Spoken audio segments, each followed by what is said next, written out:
இயேசு கிறிஸ்துவின் நல்ல நாமத்தில் தாழ்மையாய் இப்படியே வேண்டிக் கொள்கிறோம் பிதாவே. மறுபடியும் அந்த வேதவசனத்தை வாசிக்கலாம். யோவான், நீங்கள் என்னிலே நிலைத்திருங்கள். ஒரு அருமையான வேதவசனம். படிக்கும் போதெல்லாம் உணர்த்தத்தக்க வேதவசனம், உணர்வு உண்டாக்குகிற வேதவசனம். ஆண்டவர் தம்முடைய சீஷர்கள் எல்லாரையும் அழைத்து அருகிலே உட்கார வைத்து அவர்களோடு தனிப்பட்ட முறையிலே பேசுகிற ஒரு சம்பவம் போல இது காணப்படுகிறது. ஆனால் இதே சம்பவத்தை மறுபடியும் யோசிக்கும் பொழுதும் சிந்திக்கும் பொழுதும் உலகத்தில் தோன்றுகிற எல்லா விசுவாசிகளுக்கும் அவர் சொல்லிக் கொடுக்கிற ஆழமான ஒரு பாடமாக நினைவு கூறப்பட வேண்டிய ஒரு வார்த்தை. என்னிலே நிலைத்திருங்கள். வாழ்க்கையிலே உண்மையாகவே கிறிஸ்தவர்கள் என்று சொன்னாலோ அல்லது கிறிஸ்தவர்களாய் மாறிவிட்டு ஞானஸ்நானம் பெற்றுக்கொண்டாலோ அவனுடைய எண்ணம் எல்லாம் பரலோக ராஜ்யத்தில் சேர்வோம். நான் தேவனுடைய பிள்ளையை மாறி இருக்கிறேன், நான் ஆண்டவருடைய பிள்ளையை ஆகிவிட்டேன், எனக்கு பரலோகத்தில் ஒரு இடம் அவர் ஒதுக்கி தனியா கட்டி வச்சிருக்கார். இந்த எண்ணத்தில், இந்த நினைவில் தான் இன்றைக்கு கிறிஸ்தவ சமுதாயம் ஓடுவதால் பிஷப் வரைக்கும் பிஜேபியில சேர்ந்திருக்கான். எனக்கு காரணம் என்னன்னு சொன்னா, வேதவசனத்தை கவனிக்கல, வேதவசனத்தின் ஆழத்தை கவனிக்கல, வேதவசனம் சொல்லுகிற உணர்வுக்குள்ளாக தன்னை விட்டு கொடுக்காததால் தான் என்ன செய்கிறேன் என்கிற உணர்வற்ற நிலையில் வாழ்ந்து வருகிற ஏராளமான கிறிஸ்தவர்கள், ஊழியர்கள், கர்த்தருக்கு ஸ்தோத்திரம், அங்கங்கே நிற்கிற. இன்றைக்கு நீங்க கொஞ்சம் கவனிச்சு பாருங்க, ஒரு பெரும் கூட்டமே கடவுள் இல்ல வேற விக்கிரகம் தான் தெய்வம் என்று சொல்லுகிறவனுக்கு பின்னால் நிற்கிறது. நான் ஏன் அவன் பின்னால் நிற்கிறேன் என்று சொல்லி உணர்த்துகிறதற்கு ஒரு ஆள் இல்லை, உணர்வடைகிறதற்கு அவனுக்கு இருதயமும் இல்லை. கொஞ்சம் திரும்பி பாருங்க. பூமி அப்படியே கொஞ்சம் கிராமத்துக்குள்ள இருக்கிறன்னு எதையும் விட்டுறாதீங்க. கிராமத்துக்குள்ள இருக்கிற நாம் தான் அதிகமா யோசிக்கிறதற்கு, சிந்திக்கிறதற்கு நேரம் உள்ளவர்கள். நாம் தான் கொஞ்சம் திரும்பி பார்க்கலாம். நாம் தான் மற்றவங்களுக்கு முன்பாக நான் செய்ய வேண்டிய கடமையை செய்வதற்கு என்னிடத்தில் என்ன எதிர்பார்க்கிறார் என்று சிந்திக்க வேண்டியவன். வேதத்தில் எழுதியிருக்கு, என்னிலே நிலைத்திருங்கள். என்னிலே நிலைத்திராத அப்படின்னு எழுதியிருக்கு. அதுக்கு கீழே படிச்சுங்க, நம்ம வேத வசனத்துக்கு போயிடலாம். நான் உங்களில் நிலைத்திருப்பேன். கொடியானது திராட்சை செடியில் நிலைத்திராவிட்டால் கனி கொடுக்க மாட்டாது. இரண்டாவது, கனி கொடுக்க மாட்டீர்கள். உன்னிடத்திலிருந்து கனிகள் புறப்பட வேண்டுமானால் என்னிடத்துல எதிர்பார்ப்பு. நம்ம சொல்றது ஆவிக்குரிய ஆவியின் கனி அதுதான். ஆனா கனிகளிலே ஏறக்குறைய ஒரு 13 வகையான கனிகள் இருக்கு. வேத புத்தகத்துல இருக்கு, ஒரு 13 வகையான கனிகள் இருக்கு. நான் அந்த உங்களுக்கு சந்தர்ப்பம் கிடைக்கும் போது இது போல எனக்கு கொஞ்சம் சந்தர்ப்பமான நேரம் கிடைச்சதுன்னா ஒவ்வொரு காரியமாகவும் உங்களுக்கு வரைப்படுத்துகிறேன். அதற்கு காரணம் என்ன?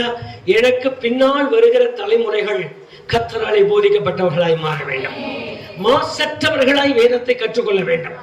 அதாவது இப்படித்தான் அப்படித்தான் யோசிக்கிறது இல்லை, இதுதான் சத்தியம் என்கிற ஒரு உணர்வுக்கு கர்த்தர் நம்மை நடத்த வேண்டிய கட்டாயத்தில் நம்முடைய பிள்ளைகள் அப்படி வளர வேண்டும். அந்த ஆசையோடு தான் இன்னும் சிலரை எழுப்ப முடியுமா, இன்னும் சிலரை பாட வைக்க, அபிஷேகப்படுத்த, இன்னும் சிலரை ஆண்டவருக்காக வைராக்கியமாய் நிற்க நம்முடைய பிள்ளைகள் நமக்கு பின்மாற்றம் அடைந்து போகாதபடி அவர்கள் இன்னும் கர்த்தரை தெரிவதற்கு அவர்களுக்கு ஏதாவது செய்ய முடியுமா என்கிற ஆதங்கம் நம்முடைய உள்ளத்தின் ஆழத்தில் பதிய வேண்டும். அப்படி இருந்தால்தான் நான் கிறிஸ்தவனாய் மாறினதற்கு எனக்கு அடையாளம். கர்த்தருக்கு ஸ்தோத்திரம், கர்த்தருக்கு ஸ்தோத்திரம். பாடிட்டேன், படிச்சுட்டேன், துதிச்சுட்டேன், ஸ்தோத்திரம் பண்ணிட்டேன், போயிட்டேன்னா நான் வாழ்ந்ததுக்கே பிரயோஜனம் இல்லை. நான் அமர்ந்து உட்கார்ந்து இருக்கும் போது எனக்கு பின் என் பையன் என்னை விட பாடுறவனா இருக்கணும், எனக்கு பின் என் மகள் என்னை விட ஜெபிக்கிறவளா இருக்கணும், எனக்கு பின் என் மகள் உலகத்தை வெறுக்கிறவளாய் மாறணும், எனக்கு பின் வருகிற என் சந்ததி தேவநாமம் அவரோடு கூட சஞ்சரிக்கிறவளாய் மாறணும். அதை என் கண்களில் பார்த்தால்தான் நான் தேவனுடைய பிள்ளை என்பதற்கு அடையாளம். கர்த்தருக்கு மகிமை உண்டாகட்டும். எல்லாரும் ஒரு அலையிலே சொல்லி ஆமென். நாங்க ஆரம்பத்துல சபையை ஆரம்பிக்கும் போது அபிஷேகத்துல நிறைஞ்ச ஒரு வாலிபன் உங்களுக்கு நினைவுபடுத்துறேன், சொல்லக்கூடாது, ஆனா நான் உங்களுக்கு நினைவுபடுத்துறேன். கொஞ்ச நாள் இங்க இருந்தாரு. அதுக்கு அடுத்தது இது 5ஆம் கிளாஸ் பாடம் தான் நடத்துறாரு. யோவான் பாஸ்டர் 5ஆம் கிளாஸ் பாடம் தான் நடத்துறாரு. நாங்க 10th முடிச்சு +2 முடிச்சு காலேஜுக்கு போகணும்னு ஆசைப்படுறேன் அப்படின்னு சொல்லிட்டு சிபிஎம் சர்ச்சுக்கு போயிட்டாரு. சிபிஎம் சர்ச்சில் போனவர் நல்லா படிச்சு முடிப்பாருன்னு நினைச்சாரு. ரொம்ப கிரேடா வருவாரு, ரொம்ப கிரேண்டா முடிப்பாரு. அவருடைய டிகிரி ஓவரா இருக்கும். அவர் இந்த வேத புஸ்தகத்திலே தியாலஜில ரொம்ப, அதுவும் சிபிஎம்னுடைய கட்டுப்பாட்டுக்குள்ள வந்து குறிச்சியை கலக்க போறாரு. அவ்வளவு பெரிய விசுவாசத்துக்கு வருவாருன்னு நினைச்சிருந்தோம். காலம் நடந்தது என்ன தெரியுமா? உங்களுக்கு எல்லாருக்குமே தெரியும், நான் அதை சொல்லி காட்டல. நடந்து போச்சு. ஞானசாமனை எடுத்தது ஒரு இடம், கல்யாணம் பண்ணி வைக்கிறது ஒரு இடம், பாபோஜனம் கொடுத்த பாஸ்டர் ஒருத்தர், தாலி கட்டுற பாஸ்டர் ஒருத்தர். நான் +2 படிச்சு டிகிரி படிக்கிறேன்னு சிபிஎம்முக்கு போய் தாலி கைத்திய தொடாத சபைக்கு போயிட்டு, வெள்ளப்படவையை தவிர வேற ஒன்றும் கட்டாத சபைக்கு போயிட்டு, அப்புறம் பாத்தீங்கன்னா எல்லாமே டிகிரி முடிச்சு, அது வேத புஸ்தகத்துல இருக்கு. அதிக படிப்பு. பவுலை பார்த்து சொன்னார் அந்த பேலிக்ஸ் அரசன், பவுலே நீ ரொம்ப படிச்சுட்டு பித்தம் கொண்டுட்டு இருக்கிற பிதற்ற, கர்த்தருக்கு ஸ்தோத்திரம் ஆகட்டும், ஓவரா படிச்சுட்ட, அந்த படிப்பு பித்தம் பிடிச்ச மாதிரி ஆயிடுச்சு. நீங்க நல்லா கவனிங்க, இது அல்ல கிறிஸ்தவ வாழ்க்கை, இது அல்ல கிறிஸ்தவத்தின் முடிவு. நான் கொஞ்சம் தான் அவரை சேவிக்க தொடங்குவேன், ஆனால் என் பிள்ளைகள் என்னிலும் அதிகமாய் சஞ்சரிக்க தொடங்குறவர்களாய் மாற வேண்டும். கர்த்தருக்கு ஸ்தோத்திரம் ஆகட்டும். எங்க பிள்ளைக்கு நான் பரமண்டல ஜெபம் தான் கற்றுக் கொடுத்தேன். என் பிள்ளை ஜெப புஸ்தகத்தை எழுதுகிற ஒரு மகனாய் மாறணும். அப்படி நான் வளர்த்தி கொண்டு போகிற பக்குவத்தை தான் தேவன் எதிர்பார்க்கிறார். அதுக்காக தான் நீ என்னிலே நிலைத்திரு. நான் அந்த வேத வசனத்தை உங்களுக்கு கொஞ்சம் தெளிவா, போர்டு எடுத்தா பயந்துக்கிறீங்க, ரொம்ப நேரம் போட்டாருன்னு சொல்லி. இல்ல, நான் சரியா 11:20 நான் முடிச்சிடறேன். தம்பி எனக்கு போர்டு வந்து தரீங்களா? கர்த்தருக்கு மகிமையோடு ஆகட்டும். கொஞ்சம் நல்லா கவனிச்சிங்கன்னா வேத வசனத்துக்குள்ள இருக்கு, நீங்க அப்படியே வாசிக்க தொடங்குங்க.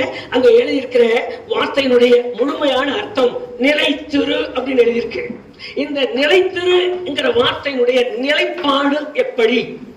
அதுதான் இன்னைக்கு நமக்கு வேண்டிய ஒரு ஆழமான காரியம். நான் எப்படி அவருக்குள் நிலைத்திருப்பது?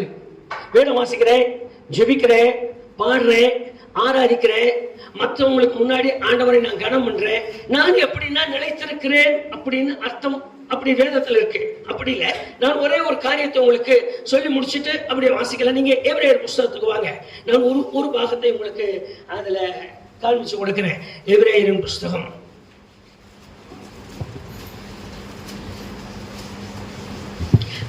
ரோமர் 11ஆம் அதிகாரம் 17ஆம் வசனம் படிச்சிருங்க.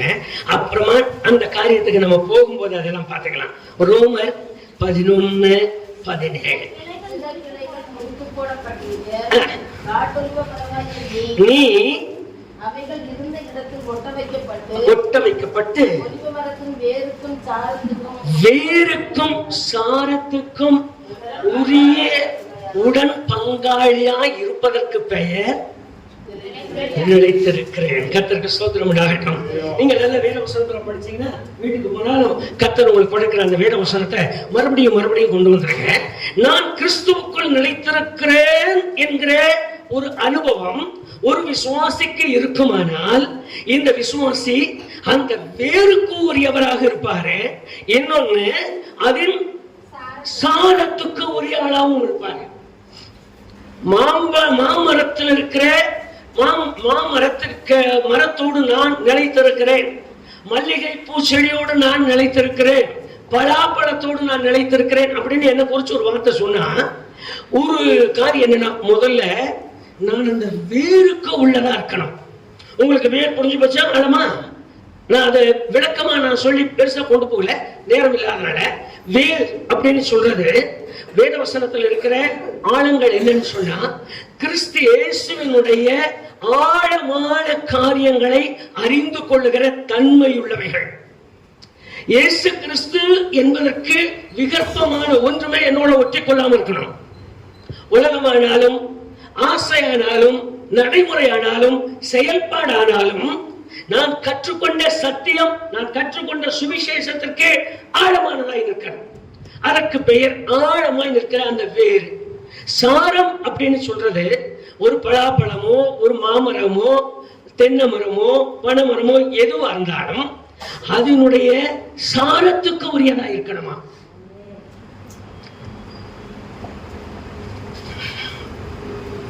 நாம அந்த சாரத்துக்கு உரியவங்களான்னு மட்டும் கொஞ்சம் யோசிக்க தொடங்கினாலே நான் யாருங்கிறது வெளிப்படும்.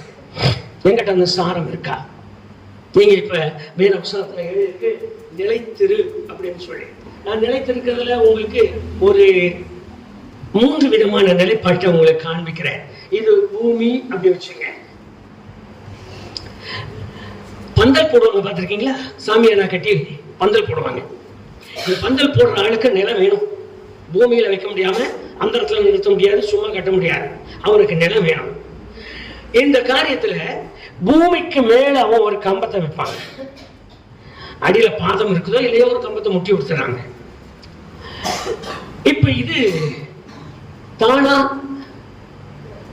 நீங்க பேசுனீங்கன்னா தான் தானா மா புரியறதுக்காக தான் நான் மறுபடியும் உங்களை கேட்டுட்டு இருக்கேன். தானா நிக்க நிஜமாவே நிஜமா. இப்ப இதுக்காக நிக்கிறதுக்கு என்ன செய்யறாங்க? கைத்த போட்டு கட்டுறான். இந்த பக்கம் ஒரு கடை, அந்த கயிறு ஒரு போட்டு கட்டுறாங்க. இப்ப இது என்ன செஞ்சிருக்கு? எங்க நம்ம நல்லா பேசுங்கம்மா. இது என்ன செய்திருக்கு? நின்றுட்டு இருக்கு, சாயாம நிக்கிறது இல்லைங்களா? 3 பக்கம் 4 பக்கம் கட்டி வச்சுட்டாங்கன்னா இது சாயாம நிக்கிறது. இப்ப இது நின்று இருக்கிற இந்த பேர் என்னன்னு சொல்லுவாங்கன்னா ஒரு நிலையில இருக்கு. உங்களுக்கு புரிஞ்சதா? ஒரு நிலையில இருக்கு. ஒரு நிலையில எதனால ஒரு நிலையில இருக்கு? நல்லா யோசனையா சொல்லுங்க. எதனால ஒரு நிலையில இருக்கு? இவன் இங்க இழுத்து கட்டி இருக்கிறதுனால இது ஒரு நிலையில இருக்கு. ஒரு கட்ட அவுத்து விட்டீங்கன்னா ஆமென் ஆமென் கர்த்தருக்கு ஸ்தோத்திரம். இது ஒரு நிலை, இது ஒரு நிலைப்பாடு. இது முதல் நிலை அப்படின்னு மனசுல வச்சுங்க. இந்த முதல் நிலைப்பாடு எந்த அளவுக்கு செயல்படும், எந்த அளவுக்கு நிலையா இருக்கும்ங்கிறத பாருங்க. போடுறதே டெம்பரவரியா போடுவான், அதுலயே போயிடும், நிலைக்காது. 2வது நல்ல காத்தோ தண்ணியோ மழையோ வந்தா இது கீழே அரிக்க ஆரம்பிச்சதுன்னா இது நிலைக்காது. இது எந்த நிலையிலும் நிலைப்படுத்த முடியாது. ஆனால் இது நிலையா இருக்கு. ஆமென். புரிஞ்சவங்க மட்டும் நல்லா தெரிஞ்சிட்டீங்களா? கர்த்தருக்கு ஸ்தோத்திரம். ஆமென். என்ன எத்தனை கட்டு போட்டு வச்சிருக்காங்கன்னு கவனிங்க. இதுக்கு முன்ன நம்ம பிறந்த பின்னாடி ஏஜி சபை ஒண்ணு குறிச்சிக்கு வந்தது. ஒரு தம்பி ஒருத்தர் வந்து எங்க நம்ம அங்கியூர் சோஃபா கடையில சோஃபா அடிச்சுட்டு இருந்தாரு. அந்த தம்பி ஊழியக்காரராகி நம்ம ஊருக்கு வந்தாரு.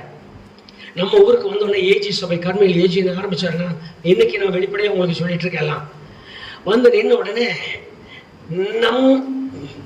மறுபடியும் என்ன சொல்றதுன்னா, பாடுபட்டு சம்பாதிச்சதெல்லாம் ஒண்ணும் இல்லை. அவங்களை பொறுத்த வரைக்கும் பாடுபட்டெல்லாம் சம்பாதிக்க மாட்டாங்க. தெருவா போய் பிரசங்கம் பண்ணி தெருவில் இருக்கிறதெல்லாம் எதையும் கூப்பிட மாட்டாங்க. சபையில் இருக்கிறத கூப்பிட்டு உட்கார வச்சுக்குவாங்க. இப்ப வந்திருக்கிறதையும் போய் பாருங்க, எல்லாம் ஒரே ஒரு கூத்தாதான் இருக்கு. இப்ப இது என்ன நடந்ததுன்னா, நம்ம சபையில இருக்கிற நம்ம வாலிபர்கள் சிலரை கூப்பிட்டு உட்கார வச்சு நேரம் மெட்ராஸ் கூட்டிட்டு போயிட்டாரு. எப்படி இதெல்லாம் உனக்கு தெரியும்னு கேட்காதீங்க, யாரோ புசலம் வச்சுட்டாங்கன்னு நீங்க நினைக்காதீங்க. நேரம் மெட்ராஸ் கூட்டிட்டு போனார். கூட்டிட்டு போனோம்னு அங்க இருக்கிற ஏஜி என்ன, அவரு தலைமை என்ன பண்ணிட்டாங்க, நீ தான் சபைக்கு மூப்பர் அப்படின்னு ஒரு பேரை போட்டாங்க. நீ தான் சபைக்கு மூப்பர்னு ஒரு கட்டு, நீங்க இல்லாம நாங்க ஆலோசனைக்கு ஒண்ணும் இல்லைன்னு ஒரு கட்டு. இந்த 2 கட்டு போட்ட உடனே இந்த விசுவாசி இங்க என்னங்க நல்லா சொல்லுங்கம்மா நின்றுகிட்டாரு. பலமா அப்படி நீ நின்றுகிட்டாரு. கொஞ்ச நாள் ஆச்சு. அங்க தளர ஆரம்பிச்ச உடனே எப்படியும் ஒரு நிலை இருக்கு. நான் இன்னொரு நிலையை உங்களுக்கு காட்டுறேன். நீங்க இந்த பந்தல், வீட்டுக்கு பந்தல் போடுவாங்க அல்லது இந்த இதெல்லாம் போடுவாங்க. அவங்க சும்மா பார்த்தீங்கன்னா ஒரு காலை நட்டு வைப்பாங்க, நல்ல மண்ணை போட்டு நல்ல நட்டு வச்சுக்குவாங்க. இது ஒரு நிலை இருக்கு. அந்த நிலை என்னன்னா 2.5 முழத்துக்கு பறி, 2 அடி பறி, 1.5 அடி பறி பறிச்சு நட்டு வச்சுரு அசையான கிடக்கும்பாங்க. இந்த சிமெண்ட் காலெல்லாம் அப்படி நட்டு வைப்பாங்க. 1.5 அடி உள்ள போட்டு 3 அடி மேல ஒருத்தனாலும் சொல்லிடுவாங்க. கொஞ்ச நாள் ஆக ஆக எல்லாம் சேர்ந்து ஒரு சைடா தொங்கி நிற்கும். பார்த்துருக்கீங்களா? அப்படியே சாலையே எப்படி நிற்கும், அந்த சாலை அப்படி நிற்கும். என்னன்னா பந்த காலெல்லாம் அந்த ஈரம் படப்பட எல்லாம் செஞ்சு போச்சுப்பாங்க. ஆனா இதை நம்பிதான் அவ்வளவு பெரிய கொட்டாயும் மேல போட்டிருக்கான். இது ஒரு நிலை. நீங்களா முடிவு பண்ணுங்க நான் எந்த நிலையில இருக்கிறேன்னு சொல்லி. இன்னொரு நிலை இருக்கு. அந்த நிலை என்னன்னா, இப்படியே பந்தக்கால நட்டு வைப்பான். நட்டுட்டு கீழே ஒரு கம்பியை பத்த வைப்பாங்க குறுக்க. ஏன்னா நான் நிலைப்படுத்தி வைக்கிறேன், நிலைச்சு நிக்கிறேன் பாரு, என்ன யாரும் அசைக்க முடியாது. சீக்கிரம் இது சாயாது, சீக்கிரம் புடுங்க முடியாது. இவ்வளவு பரிசு எடுத்தா தான் இதை தூக்குறது. இதை ஆட்டி கூட எடுத்துடலாம், இதை ஆட்டி எடுக்க முடியாது. ஆனா இந்த நிலைப்பாட்டுக்குள்ள பெரிய காரியம் என்னன்னு சொன்னா, நிலைச்சிருக்குன்னு நினைப்போம், அடியில எல்லாம் மண் அரிச்சு இதை ஒண்ணும் இல்லாம பண்ணி எத்து போக வச்சிடும். இது ஒரு நிலைப்பாடு. இப்ப வேதத்துல இருக்கிற ஒரு நிலைப்பாடு என்னன்னு சொன்னா, என்னோடு நீ நிலைத்திருன்னு எழுதியிருக்கு. இந்த நிலை வேரினுடைய சாரத்துக்கும், நீங்க அப்படியே கொஞ்சம் எடுத்துங்க, அப்படியே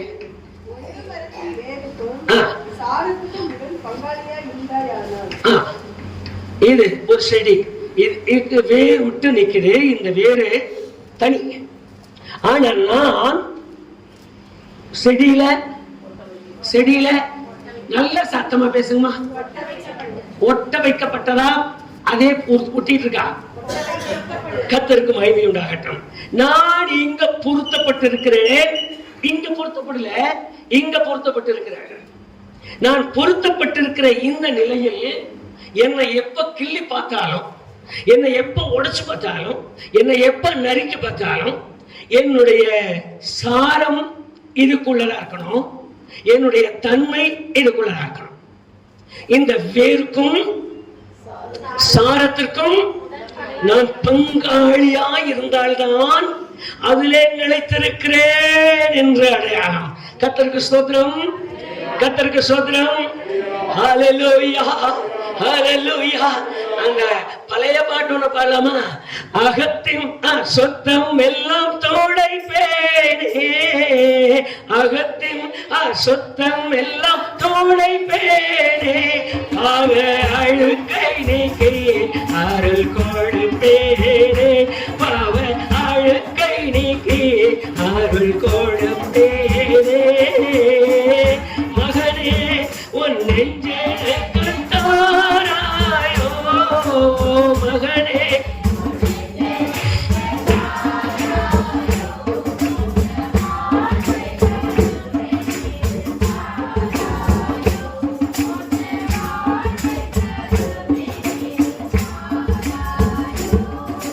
ஸ்தோத்திரம். நான் நினைத்திருக்கிறேன் என்பதற்கு அடையாளம் என்ன? நான் அந்த வேத வசனத்தை உங்களுக்கு காண்பிக்கிறேன். நீங்க ஆதியாகமத்துக்கு வாங்க. ஆதியாகமம் 1ஆம் அதிகாரம் 11, 12 வசனத்தையும் அந்த முக்கியமான வார்த்தைகள் இருந்து படிச்சீங்கன்னா கூட போதும், நீங்க அப்புறமா பாத்துக்கலாம். அப்பொழுது தேவன்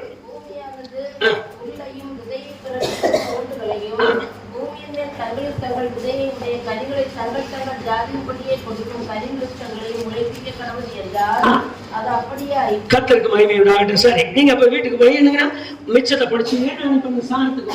இது ஒரு பெரிய கொடி. இந்த கொடியை வந்து நீங்க எப்படி போட்டுக்கிறீங்களோ போட்டுங்க. இப்ப நமக்கு நேரம் இல்லை, நான் அந்த கொடியெல்லாம் காட்டேன். இப்ப வேத வசனத்துல எழுதியிருக்கு, ஒரு செடி தரித்திருக்குமானால் அந்த செடி வேர் விட்டு பூமியின் சாரத்தோடு சேரணும். இப்ப நான் நிலைத்திருக்கிற ஒரு தன்மைக்கு என்னன்னா, ஒண்ணு, நான் இந்த காலத்தில் இந்த செடியினுடைய தன்மைக்கு ஏற்ற வளர்ச்சி என்னில் காணப்படணும். நான் அந்த நல்லா கவனிச்சிருங்க, நான் நிலைத்திருக்கிறேன். அப்படி என்னுடைய ஆத்மா அல்லது என்னுடைய மனசாட்சி, என்னுடைய ஆவி என்னோடு பேசுமானால் அதற்கு முதல் அடையாளம் என்னில் ஒரு வளர்ச்சி காணப்பட வேண்டும். அதுதான் ரொம்ப விசேஷமானது. என்ன வளர்ச்சினா, இருக்க நான் பெருசாயிட்டேன். எனக்கு 33 வயசு இருந்துச்சு, எனக்கு 35 வயசு, நான் முந்தைய விட இப்ப பெருசாயிட்டேன், வளர்ந்துட்டேங்கிற வளர்ச்சி இல்லை. என்னுடைய அனுபவத்தில், கிறிஸ்தவ அனுபவத்தில், ஆவிக்குரிய அனுபவத்தில் எல்லாவற்றிலும் நான் வித்தியாசமான நிலையை காண்பிக்கணும். நேத்து அறியாம இருந்த காலங்களை தேவன், நேத்து எங்க அம்மாவை கேட்ட வார்த்தையில திட்டினேன், அறியாமையுள்ள காலமா இருந்தது. என்னைக்கும் நான் அதே காரியத்தை செஞ்சனா என்னில் வளர்ச்சி இல்லை. நீங்க நல்ல காரியங்கள் எல்லாம் கவனமா கவனிங்க. அது என்ன செய்யறது, வந்தா நான் அவ்வளவுதான். எனக்குன்னு கோபம் வந்துருச்சுன்னா யாராலையும் அடக்க முடியாது. பைத்தியக்காரத்தனமா பேசக்கூடாது. நான் அப்படி அல்ல, நான் பைத்தியருக்கு பிள்ளை அல்ல, நான் வைத்தியரின் பிள்ளை. அந்த உணர்வு எனக்கு இருக்கணும். நான் சாதாரண மனுஷனுக்கு, சாதாரண தெய்வத்திற்கு பிள்ளை அல்ல, என்னை மறுபடியும் சிருஷ்டிக்க வல்லமையுள்ளவருக்கு நான் பிள்ளை. என்னை மறுபடியும் உருவாக்க முடிந்தவருக்கு நான் கரத்தின் கிரியை. என்னை மறுபடியும் அவர் உருவாக்க முடியும். என் நாக்க மாற்றி அமைக்க முடியும், என் கண்ணை மாற்றி அமைக்க முடியும், என் இருதயத்தை மாற்றி அமைக்க முடியும், என் செயல்பாட்டை அவர் மாற்றி அமைக்க முடியும். எல்லாவற்றையும் மாற்றி அமைக்க தகுதியுள்ளவருக்கு நான் பிள்ளையா இருக்கிறேன். நேரத்தில் சொல்லுவாங்க எல்லாத்துக்கிட்டையும் ஒரு பலவீனம் இருக்குதுன்னு. பைத்தியக்காரத்தனமா யாரோ சொல்றான்னு சொல்றதான். எல்லாத்துக்கிட்ட எந்த பலவீனங்களும் இல்லை. நம்மால் முடியாதது ஒண்ணுமே இல்லை. சக்கரை நோயாளிய சோர்துங்க வேண்டாம்னு சொல்லுங்க. ஊழா குடிக்கிறாங்க பாருங்க, தெரியாம தின்னுட்டேன்னு சொல்ல மாட்டாங்க. பிரஷர்காரரை கறி சாப்பிட வேண்டாம், எண்ணெய் சேர்த்த வேண்டாம்னு சொல்லுங்க, தெரியாம ஊத்திக்கிட்டேன்னு சொல்ல மாட்டாங்க. அப்படியே எண்ணெய் எடுத்து ஒரு சொட்டு சொட்டா விடுவாங்க. ஏன்னா ராத்திரிக்கு ஏறி போனா என்ன செய்யறது, பகல்ல ஏறி போட்டா என்ன செய்யறது, அவ்வளவு கவனமா இருக்கும். எல்லாமே எல்லாருக்கும் தெரியும். எல்லா மனுஷனுக்கு நல்ல உணர்வை தேவன் கொடுத்திருக்கிறார். இங்க எழுதியிருக்கு, ஒன்று நான் நிலைத்திருக்கிறேன் என்பதற்கு அடையாளம், ஒண்ணு வளர்ச்சி. பூ பூத்திருக்குமா, எனக்கு காய் தான் வரணும், அழகா அப்புறமே ஒரு வாழைப்பழம். கர்த்தருக்கு ஸ்தோத்திரம். இப்போ ஒண்ணு என்னில் ஒரு வளர்ச்சி தோன்றணும். ரெண்டாவது எனக்குள்ள இருக்கிற ஒரு பெரிய காரியத்தை நீங்க அப்படியே கொஞ்சம் அதனுடைய நிலைமைக்கு கவனிங்க. எந்த சமயத்தில் கனி கொடுக்கணுமோ அந்த சமயத்தில் கனி கொடுக்கணும். உங்களுக்கு பலன் கொடுக்கணும். ஒண்ணு வளர்ச்சி, இரண்டாவது கனி கொடுக்கணும். மூன்றாவது நான் கனி கொடுக்கணும்னு சொல்லிட்டு உடனே ஆவிக்குரிய கனி, அன்பு இருக்கு, சந்தோஷம் இருக்கு நினைக்கவே வேண்டாம். கொஞ்ச நேரம் உட்காருங்க. என்கிட்ட என்ன கனி இருக்குன்னு, என் கனியே எனக்கு தெரியும், நான் என்ன கனிங்கிறது எனக்கு தெரியும். நம்ம ஆராயுங்க. உட்கார்ந்து கொஞ்ச நேரம் வேதனை உண்டாக்கும் வழி என்னிடத்தில் உண்டோ என்று என்னை சோதித்து பாரும். என் பேச்சில என் பிள்ளைக்கு வேதனை உண்டாக்கும் வழி உண்டோ என்று என்னை சோதித்து பாரும். என் நடைமுறையில என் மனைவிக்கு வேதனை உண்டாக்கும் வழி உண்டோ என்று என்னை சோதித்து பாரும். என்னுடைய பக்தி மார்க்கத்தில் என் விசுவாசிகளுக்கு வேதனை உண்டாக்குற வழி உண்டோ என்று. அந்த அனுபவம் என் வளர்ச்சியில் வெளிப்படுகிற அனுபவம். இப்போ ஒண்ணு வளர்ச்சி இருக்கணும், ரெண்டு கனி தரணும், மூன்றாவது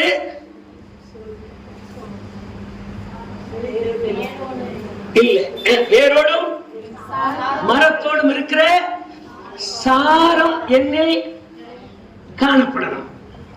நான் மாம்பழமா இருந்து மல்லிகைப்பூ வாசம் வந்துச்சுன்னா என்ன எப்படி நினைப்பீங்க? தேங்காயாரம் மரத்துல பறிக்கிறாங்க, உடைச்சு பார்க்கும் போது நான் மாங்காயா இருக்கேன், அது சரிப்படுமான்னு பாருங்க. இப்ப நான் வளர்ந்திருக்கிறேன் என்பதற்கு ஒரு அடையாளம், ஒன்று என்னில் வளர்ச்சி இருக்கணும், இன்னொன்று என்னில் கனி கொடுக்கணும், மூன்றாவது இந்த சாரம் என்னில் காணப்படணும். நான் கையில் எடுக்கிற இந்த வேதத்தின் சாரம் என்னில் காணப்படணும். நான் முழங்காலில் இருக்கிற இந்த முழங்காலின் சாரம் என்னில் காணப்படணும். நான் என்ன விதமாய் அழைக்கப்பட்டிருக்கிறேனோ என் அழைக்கப்பட்ட நோக்கத்தின் சாரம் என்னில் காணப்படணும். கர்த்தருக்கு ஸ்தோத்திரம். அது எப்படியா கண்டுபிடிக்கிறது? அது எப்படி எனக்கு தெரியும்? நீங்களே சொல்லுங்கய்யா. உங்களுக்காக கனவு வந்தா கூட நீங்க தப்பிச்சுக்கிறீங்க, நான் எப்படி கண்டுபிடிக்கிறது? இந்த வேதம் என்ன சொல்றதுன்னா, ஒண்ணு அப்படி கொஞ்சம் படிங்க. பிரசங்கியில் ஒரு அருமையான வேத வசனம் படிச்சோம். எங்க என்ன எழுதிருக்குன்னு கேளுங்க. என்ன அந்த வார்த்தையை அப்படி கவனிங்க. எதுக்கு சேர சொல்லியிருக்காரு?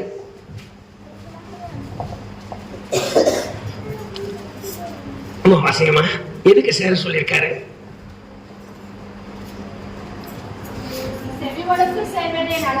கர்த்தருக்கு ஸ்தோத்திரம். எதுக்கு சேரணுமா? போய் உட்கார்ந்து என்னோட ஏதாவது பேசுவீங்களப்பா, எனக்கு ஏதாவது சொல்லிக் கொடுப்பீங்களப்பா, நான் இன்னும் கொஞ்சம் உங்ககிட்ட நெருங்கி பழகிறதுக்கு ஏதாவது மார்க்கம் இருக்காப்பா, இவ்வளவு நாள் கொஞ்சம் கொஞ்சமா இருந்து இப்ப நான் இன்னும் கொஞ்சம் நெருங்கிறதுக்கு இன்னும் கொஞ்சம் நெருங்க, இன்னும் கொஞ்சம் நெருங்க. கர்த்தருக்கு ஸ்தோத்திரம் உண்டாகட்டும். உங்களோட நெருங்கி நெருங்கி பழகிறதுக்கு எனக்கு கொஞ்சம் தயவு கொடுங்க, கொஞ்சம் நேரம் கொடுங்க, கொஞ்சம் சந்தர்ப்பம் கொடுங்க, கொஞ்சம் எனக்கு சந்தர்ப்பம் கொடுங்க. முதல்ல நான் நிலைத்திருக்கிறேனா என்கிற ஆழமான சிந்தைக்கு ஒரு கொடி செல்லாவிட்டால் கொடியிலிருந்து வளர்ச்சியும் பார்க்க முடியாது, கனியும் பார்க்க முடியாது. நான் இப்ப செடியை சொல்லல, இந்த செடியை விட்டுருங்க, இப்ப கொடியை தான் சொல்லிட்டு இருக்கேன். கொடிக்குள்ளே இவ்வளவு காரியம் இருக்குன்னு ஆசைப்படுறார். இந்த ஆசையை நான் வேத வசனத்திலிருந்து உங்களுக்கு காண்பிக்கிறேன். நீங்க அப்படியே கொஞ்சம் வேத வசனத்துக்கு வந்துருங்க. 5ஆம் வசனமும் 6ஆம் வசனமும் வாசிங்க. யோவான் சுவிசேஷம் 15ஆம் அதிகாரம் 5, 6. அங்க கவனிங்க, ரொம்ப நேர்த்தியான காரியத்தை கவனிக்கலாம். கொடிகள் நான் அவனிலும் நிலைத்திருந்தால் எப்படி கனிகளை கொடுப்பாங்களாம்? கர்த்தருக்கு பயமையுண்டாகட்டும். இந்த மிகுந்தங்கிற வார்த்தையினுடைய நிலை என்னன்னு சொல்லுங்க. அதிகம்னா எவ்வளவு? நிறைய எவ்வளவு? சொல்லிக்கிட்டே இருக்குமா? நிறைய. அதுல எவ்வளவுமா? அளவில்லாம எவ்வளவு? அம்மா, பார்க்கும் போதெல்லாம் கனி இருக்கணும், பேசும் போதெல்லாம் கனிகளா வரணும், யோசிக்கும் போதெல்லாம் கனி வெளிப்படணும், சிந்திக்கும் போதெல்லாம் கனி வெளிப்படணும். நீங்க இதுல சின்ன பிள்ளைத்துல ஒரு ஃபாதர் இருந்தார், நல்ல ஃபாதர், ரொம்ப அருமையான ஃபாதர். சீக்கிரம் கோபப்பட மாட்டாரு, நம்ம மாதிரி சீக்கிரமா அவர் கோபமே வராது. அவருக்கு காது கொஞ்சம் ஒரு ஜவுல ஓட்டார், அது அந்த காது சரியா கேட்காது, இருந்தாலும் கோபப்பட மாட்டார், நல்ல மனுஷன். ஒரு நாள் அங்க ஒருத்தர் இருக்காரு, அவர் இன்னும் உயிரோடு இருக்காரு. கொஞ்சம் முள்ளெல்லாம் உடிச்சார், சின்ன சின்னதா, அது சின்ன முள்ளா எல்லாம் உடைச்சு அவர் ஃபாதர் வாசப்படி விட்டு இறங்கி வர்ற நேரத்துல அந்த கல்லுக்குள்ள பறக்கி விட்டு வந்துட்டாரு. எதுவுமே நினைக்கல. ஃபாதர் எப்பவும் போல சர்ச்சை முடிச்சாரு. சர்ச்சை முடிச்சுட்டு கீழே இறங்கி வந்தாரு. வந்தவர் வாசப்படியில கால் வச்சார். ஒரு காலில் முள்ளு குதிச்சு மேல நின்றுட்டு அந்த காலை ஆன்னு காலை தூக்கினார். காலை தூக்கிட்டு கையை எடுத்துட்டு இந்த காலை வச்சார், இந்த காலை ஏறிடுச்சு. உள்ள முள்ளு உடஞ்சிருச்சு. அதுக்கு மேல அவருக்கு நிற்கவும் முடியல, அவ்வளவு வலி. பக்கத்துல நின்றுட்டு இருக்கிறார் ஒருத்தர். அவர் சொல்றாரு, எந்த நாசமா போனவங்க போட்டானோ அப்படிங்கிறாரு அவரு. இன்னொருத்தர், அறிவு கட்டவன் எவனோ இங்க வந்து ஃபாதர் நடக்கிற இடத்துல போட்டு, சாமி இருக்கிற இடத்துல போட்டிருக்கிறானே அப்படிங்கிறாரு. எல்லாத்தையும் அப்படியே பார்த்துக்கிட்டே இருந்தார். பார்த்துட்டு கை அசைச்சார். பேசாதீங்க, யாரையும் பேச வேண்டாம்னார். உட்கார்ந்துட்டார். அங்க அங்கேயே தூக்கி விட்டு அப்படியே கீழே உட்கார்ந்து அவருக்கு தெரிஞ்சதை கொஞ்சம் கொஞ்சமா எடுத்துட்டு அப்புறமா தான் தகவல் கொடுத்தாரு, இந்த மாதிரி ஆயிப்போச்சு, உள்ள முள்ளு இருக்கு அப்படின்னு. நான் போனேன். நானும் ஒரு மணிகாரம் போய் அவரை பார்க்கறதுக்கு போய் உட்காந்துட்டு அந்த பக்கத்துல பேசுற கோயில் பிள்ளை நிக்கிறாரு. சார், என்ன எவனோ இவ்வளவு அறிவுகட்டத்தனமா செஞ்சிருக்கான் சார், அவர் திரும்ப அவனை பார்த்துட்டு பேச வேண்டாங்கிறாரு. அப்படியெல்லாம் பேசாத, அப்படியெல்லாம் பேசாத. அதை சொல்லிட்டு சொல்றாரு, நாம ஆண்டவருடைய பிள்ளைங்க, நாம் அந்த வார்த்தையை பேசக்கூடாதுங்கிற. கர்த்தருக்கு ஸ்தோத்திரம். அவனை நம்ம ஆகாதன்னு சொல்றோம், அவனை கண்டா நமக்கு பிரசங்கமே வித்தியாசமா வந்துடும். தண்ணியில முழுகு, ஞானஸ்நானம் எடு, சாமியை கும்பிடாத, மாதாவை கும்பிடாத பிரசங்கம் பண்ணுவான். நான் வெறுக்கிற அந்த மனுஷங்கிட்ட இவ்வளவு ஒரு நல்ல கிரியை, அவனை வார்த்தையில திட்டாத, பேசாம இரு, இதை நான் கால் வச்சுட்டேன், நான் பார்த்திருக்கணும், நான் செஞ்சிருக்கணும், அப்படி ஒரு நிலை இருக்குமானால் கொஞ்சம் இப்படி கவனிங்க. அபிஷேகம் பெற்றன்னு சொல்றோம், ஆவியில நிறைஞ்சன்னு சொல்றோம், தரிசனம் பார்த்துன்னு சொல்லிட்டேன், ஆண்டவர் என்னோட பேசிட்டான்னு சொல்லிட்டேன், நான் இவ்வளவு வேதத்தை படிக்கிறேன்னு சொல்றேன். அவரை விட நல்ல தமிழ்ல நல்ல வேதத்தை 66 புத்தகத்தை கையில வச்சிருக்கிற நான் என்ன செய்திருப்பேன், என்ன பேசியிருப்பேன்? சாதாரணமா மனசுக்குள்ள எண்ணி பாருங்க. இந்த வேதத்துல எழுதியிருக்கு, என்னிடத்தில் அவர் தேடுவது கனி அல்ல. வாய் திறந்து நல்லா சொல்லுங்க, என்னிடத்தில் அவர் தேடுவது ஒரு செபக்கனி அல்ல. ஆமே, என்னிடத்தில் அவர் தேடுவது சாதாரணமாய் ஒரு கனி அல்ல, ஒரு வேத வாசிப்பு கனி அல்ல. என்னிடத்தில் அவர் தேடுவது சும்மா 2 பாட்டை பாடுங்கிற கனி அல்ல. அவர் தேடுவது மிகுந்த கனிகளை தேடுகிறார். என்னிடத்தில் இந்த மிகுந்த கனி வெளிப்பட்டு இருக்கா? ஒரு நல்ல ஆழ்ந்த சிந்தனைக்கு வந்தாதான் நான் நிலைத்திருக்கிறேனான்னு தெரியும். நான் நிலைத்திருந்தால் என்னில் ஒரு சாரம் இருக்கும். இந்த வேத சாரம் என்னில் அப்படி இருக்கும். தேவ சாரம் என்னில் இருக்கும். அபிஷேக சாரம் என்னில் இருக்கும். நான் அவருக்குரிய ஒரு காரியத்திற்குள்ளே என்னை அடக்கி ஒடுக்கி உட்காருகிற சாரம் இருக்கும். நான் இன்னும் என்ன செய்யலாம், நான் இன்னும் எப்படி அவரோட நெருங்கலாம், நான் இன்னும் எப்படி அவரோட பேசலாம், நான் இன்னும் எப்படி இந்த விசுவாசத்தை காத்துக் கொள்ளலாம், நான் இன்னும் எப்படி என்னை கட்டுப்படுத்தலாம். நீங்க வாசிங்க, நான் அந்த வேத வசனத்தை உங்களுக்கு காண்பிக்கிறேன். நீங்க அந்த கனியினுடைய தன்மையை கொஞ்சம் கவனிங்க. அப்படியே வாசிக்கலாம். வெளிப்படுத்தின விசேஷம் 22ஆம் அதிகாரம் 2வது வசனத்துக்கு வாங்க.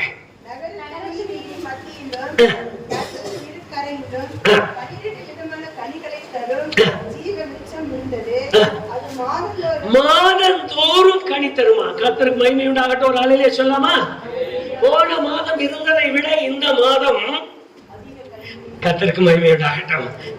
எல்லாரும் ஒரு ஆளிலே சொல்லாமா? ஆமென், ஆமென். போனமாக இருந்ததை விட இந்த மாதம் என்னில் கனி பெருக்கமா இருக்கணுமா? அப்ப போன வருஷம் எனக்கு நேரமே இல்லைங்க, அதெல்லாம் ஒரு போசை கொடுத்து கூட வர முடியல சொல்லிட்டேன்னா, இந்த மாதம் நான் மறுபடியும் அதிக கனிகளை கொடுக்கிற மாதமாய் மாற்றி இருக்கணும். போன மாசம் 2 ஆராதனைக்கு தான் வர முடிஞ்சது, அப்புறம் எனக்கு அடிபட்டு போச்சு. இந்த மாசம் நான் 3 ஆராதனைக்காவது வர்ற ஆளா இருக்கணும். போன மாசம் என்னால முடியல, நான் அங்க போயிட்டேன். இந்த மாசம் என்னுடைய 4 ஆராதனைக்கு வர்றவனா இருக்கணும். மாதம் என்னில் நீங்க கவனிங்க. நான் அந்த வேத வசனத்தை உங்களுக்கு காண்றேன். எரேமியா 17ஆம் அதிகாரம் 8ஆம் வசனத்துக்கு வாங்க. எரேமியா 17:8 பாருங்க. விழுகிறதும் உஷ்ணம் வருகிறதை காணாமல் மழை தாழ்ச்சியான வருஷத்திலும் வருத்தமின்றி தப்பாமல் கனி கொடுக்குமா? மாத கனி, அதுவும் தப்பாத கனி கொடுக்குமா? ஒரு மாசம் கூட தப்பாத கனியா? இன்னைக்கு இருப்போம், நாளைக்கு ஆராதனை இல்லை. இன்னைக்கு உபவாசிப்போம், அடுத்த மாசம் உபவாசம் இல்லை. இன்னைக்கு உட்காருவோம், பந்தியில் இருப்போம், அடுத்த மாசம் பந்தி இல்லை. நீங்க அப்படியே கொஞ்சமா கவனிங்க. நான் என்ன மாதிரி சாரத்துல ஊர் இருக்கேன்னு கவனிங்க. இந்த வேத வசனத்துல அவர் எதிர்பார்க்கிறது மாதம் கனி கொடு. அந்த கனியும் எப்படி கொடு? ஆமென், ஆமென். அதுக்கு என்ன செய்யாங்க? அங்க போன இங்க போன நீ எங்க போனாலும் சரி, கனி கொடுக்காத போனீங்கன்னா, முதல் கனி கொடுக்காம போனாலே வளர்ச்சி இல்லைன்னு அர்த்தம். சரியா? இங்க எடுக்கலன்னு அர்த்தம். இதுக்கு பின்னால அதுக்கு பின்னால சாரமே இல்லைன்னு அர்த்தம். அப்ப அதுக்கு இந்த 3மே இல்லாத ஒண்ணுதான் இன்னைக்கு பிரகாசிக்கிறது. உங்களுக்கு புரியுதா நான் சொல்றது? 3மே இல்லை. ஆராதனை இல்ல, பந்தி இல்ல, எனக்கு சபையினுடைய காரியங்கள் இல்ல, எதுவுமே இல்ல. ஆனால் நான் பிரகாசிக்கிறேன். நான் கேட்கிறேன், ஒட்டவே இல்லை, எப்படி இதெல்லாம் வந்தது? யோசிக்கணும் இல்லையா? நாம சிந்திங்க. நான் சொல்றது காரியங்கள் இல்ல. வேதம் என்ன சொல்றது? நீ என்னோட ஒட்டி இருந்தீங்கன்னா என் சாரம் உனக்கு இருக்கும்.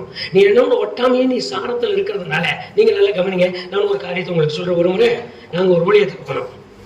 அந்த ஊழியத்துக்கு போகும்போது எங்களுக்கு ஒரு வெளிப்பாடு. அந்த வெளிப்பாடு என்னன்னு சொன்னா, அந்த வீட்டுல இடம் சொல்லி, வீட்டை சொல்லி எங்களுக்கு தீர்க்கதரிசனம் சொல்ற ஒரு ஆசாமி. நீங்க என்ன செய்றீங்கன்னா, மத்தேயு சுவிசேஷம் 7ஆம் அதிகாரம் 7வது வசனத்தை, மகனே என்ன கூப்பிடுறாரு, என்ன கூப்பிட்டு சொல்றாரு, மகனே எழுந்து நில் அப்படின்னாரு. நான் எழுந்திரிச்சு பயபக்தியா நின்றுட்டு இருக்கேன். மத்தேயு சுவிசேஷம் 7ஆம் அதிகாரம் 7ஆம் வசனத்தை அடிப்பிரடாமல் அவங்களுக்கு பிரசங்கம் பண்ணுங்கிறாரு. சரி, நான் ரெடி ஆயிட்டேன். 10 நிமிஷம் பேசுறத 15 நிமிஷத்துக்கு பேசுற மாதிரி 10 நிமிஷத்துல கொண்டு வந்து நான் நிறுத்தி ரெடி ஆயிட்டேன். இந்த வார்த்தையை மட்டும் சொல்லணும், இதை செய்யணும். இன்னைக்கு என்னமோ ஏன்னா வசனம் கொடுக்கிறவருக்கு அங்க தெரியுது, இடம் தெரிஞ்சு சொல்றாரு. அங்க போனா நல்ல வீடா இருக்கும், நல்லா உட்கார்ந்துருப்பாங்க, எல்லா ஜனங்க நிறைய இருப்பாங்க. இன்னைக்கு கேளுங்கள், உங்களுக்கு அந்த வசனம், கேளுங்கள் அப்பொழுது உங்களுக்கு கொடுக்கப்படும், தேடுங்கள் அப்பொழுது கண்டடைவீர்கள், தட்டுங்கள் உங்களுக்கு திறக்கப்படுறதான வசனம். அந்த வசனத்தை தான் இந்த வசனத்தை பிரசங்கம்னா கேளு, தேடு, தட்டு, இந்த 3க்கும் ரெஃபரன்ஸ் எல்லாம் எடுத்து நாங்க போயிட்டு இருக்கிற பிரசங்கத்துக்கு. இவரு எங்களை அந்த இடத்துக்கு அனுப்பிட்டாரு. நாங்க 3 பேர் சேர்ந்து போறோம். நாங்க 3 வண்டியை விட்டு இறங்கி அந்த வீட்டை தேடி நாங்க வீட்டுக்கு போனோம். அந்த வீட்டுடைய நிலவரம் எப்படி இருந்ததுன்னு உங்களுக்கு தெரியும். அந்த படுக்கையில் இருக்கிற அம்மா கைகால் எல்லாம் சோம்பி இப்படி கிடக்குறாங்க. உங்க படுக்கையில் ஒரு அம்மா இருக்காங்க, கைகால் சோம்பி கிடக்குறாங்க. அந்த அம்மாவுக்கு கண்ணு மட்டும்தான் திறந்துருக்குது, வாயில நுர வந்துட்டு இருக்குது. இப்படி படுக்கையில் இருக்கிற ஒரு அம்மாவுக்கு எங்களை அனுப்பி இருக்கிறவர் என்னன்னு அனுப்பி இருக்கிறாருன்னா வசனத்தை பிரசங்கம் பண்ணிட்டார். நாங்க போனேன். போய் இங்க பார்த்தோம், இங்க பக்குன்னு அடிச்சது. ஐயோ நெஞ்செல்லாம் பழகிது. அந்த உருவத்தை பார்த்தே பயந்துக்கிட்டோம், அப்படி இருக்கு. அந்த அம்மாவுக்கு பட்டை அடிச்சு வச்சிருக்காங்க. அந்த அம்மா தலைமாட்டில் பைபிள் இருக்கு. அந்த அம்மா கட்டிலுக்கு கீழே செருப்பு, முறம், அப்புறம் சீவு கட்டாய் 3 கட்டில் கடியில் இருக்கு. இந்த 3 கட்டில் கடியில அம்மாவுக்கு பட்ட இந்த நிலையில படுக்க வச்சிருக்காங்க. நாங்க போயிட்டோம். நான் போனேன், அவரை பார்த்தேன், என்னன்னா இப்படி ஆகி போச்சு அப்படின்னு. அவர் சொல்றார், ஆண்டவருக்கு கீழ்ப்படி தம்பி கண்ணு அப்படின்ட்டாரு. அவர் பெரியவர், ஆண்டவருக்கு கீழ்ப்படி. நான் இப்ப நீங்க அப்படி கொஞ்சம் மனசுக்குள்ள கொண்டு வாங்க. படுக்கையில சுத்தி நின்றுட்டு இருக்காங்க, இளவு பார்க்க வந்தவங்க எல்லாம் இருக்காங்க அளவுக்கு இருக்கும்போது நான் என்னத்தை பிரசங்கம் பண்ண முடியும்? எப்படி கேளுங்கள் கொடுக்கப்படும், நான் எப்படி பிரசங்கம் பண்ணிட்டோம்? தட்டுங்கள் திறக்கப்படும், எப்படி பிரசங்கம் பண்ணிட்டோம்? நம்ம எந்த தூக்கிப்பட போற ஆளும் இல்லை. நீ எழுந்து இயேசு நாமத்தில் நடன்னு சொல்றதுக்கு நமக்கு பலன் இல்லை, விசுவாசம் இல்லை. நான் இப்ப அங்க என்ன செய்யறது, கொஞ்ச நேரம் பார்த்தேன், பைபிளை எரிக்க மூடி வச்சுட்டு அவங்களோட நானும் ஒன்னா நின்று, ஆண்டவரே எப்படியாவது சுகந்தாரும் வெளியில வந்துட்டோம். நான் வெளியில வந்து இங்க ஜெபத்துக்கு வந்தோம். ஜெபத்துக்கு வந்த உடனே நான் நடந்த சம்பவத்தை எல்லாம் உங்களுக்கு சொல்றேன். முட்டி போட்டு ஜெபிக்க தொடங்கின உடனே எங்களோட இருந்த அந்த ஆவியானவர், ஆவி அந்நிய பாஷையில பேசிட்டு மூட புத்திரனே எழுது நிறுச்சு பேசுவாம எந்திரிச்சு நின்னுட்டேன். கேள்வி கேட்கிறேன், நான் அனுப்பின காரியமாய் செயல்பட்டார். நான் செயல்படுற சூழ்நிலையா இல்லை பகவானே. ஆண்டவரே எப்படிப்பா செயல்படுத்தோம்? நான் சொன்னதை நீ செய்யா. ஒரே கேள்வி, உள்ளமெல்லாம் என்ன செய்யறது, எப்படியா இந்த ஊழியத்தை செய்யறது? என் அருமையான கர்த்தருடைய பிள்ளையை நான் சொல்லிக் கொடுக்கிற ஒரே ஒரு காரியம், நான் நடத்தப்படுவது, நான் என் உள்ளத்திலே உணர்த்தப்படுவது, எனக்கு வெளிப்படுவது எல்லாம் என்ன காரியம் நடந்தாலும் நான் இணைந்திருந்தால் மட்டும்தான் அது எனக்கு வளர்ச்சியை கொடுக்கும். எங்களிருந்து கனி புறப்படும். அந்த சம்பவ வித்தியாசங்க. எனக்கு ஒரு 3.5 வருஷம் பாடுபட்டோம் அந்த ஆவியோட. என்னதுன்னு தெரியாது, நொந்து போயிட்டோம். கடைசியா தான் வெளிப்பட்டது, நான் தேவனிடத்திலிருந்து அனுமதியோடு இறங்கி வந்த பொல்லாத ஆவி. உங்களை அலக்கழிச்சு நடத்தணும்னு சொல்லி நான் அனுமதியோட வந்தேன். அதுக்கு பின்னால்தான் திரும்பி அழுதுமப்பா, ஏதோ நடத்த இடத்தை எங்களை கொண்டு போகாம இந்த கிருபைக்கு வச்சிருக்கீங்க, அதுக்காக நன்றின்னு சொல்லணும். ஐயா, நான் கேட்கிற காரியம் ஒண்ணு, நான் இப்ப பேச மாட்டாங்க. நான் ஆமென் ஆமென், நான் தப்பாம கனி கொடுக்காத போனா நான் ஒட்ட வைக்கப்படல. சத்தியமே அவ்வளவுதான். அதுக்கு மேல எனக்கு சப்பக்கட்டு கட்டுறது தேவனுடைய ஆவி அல்ல, பிசாசின் ஆவி. ஏன்னா அனுபவத்தில் நான் தைரியமா சொல்ல முடியும். காரணம் என்னன்னா, தேவனுடைய ஆவி ஒரு மனுஷனை வழிநடத்த தொடங்கினால் அது எப்பொழுதும் வேதத்திற்கு உரிய அடிச்சுவடுகளில் மாத்திரம் நடந்து போக பண்ணு. கர்த்தருக்கு ஸ்தோத்திரம் உண்டாகட்டும், கர்த்தருக்கு ஸ்தோத்திரம் உண்டாகட்டும். ஹல்லேலூயா. நீங்க வாசிங்க, அந்த கனி மறுபடியும் எப்படி இருக்குன்னு வாசிக்கலாம். எசேக்கியேல் 47:12. எசேக்கியேல் 47:12 கொஞ்சம் வாசிக்கலாம்.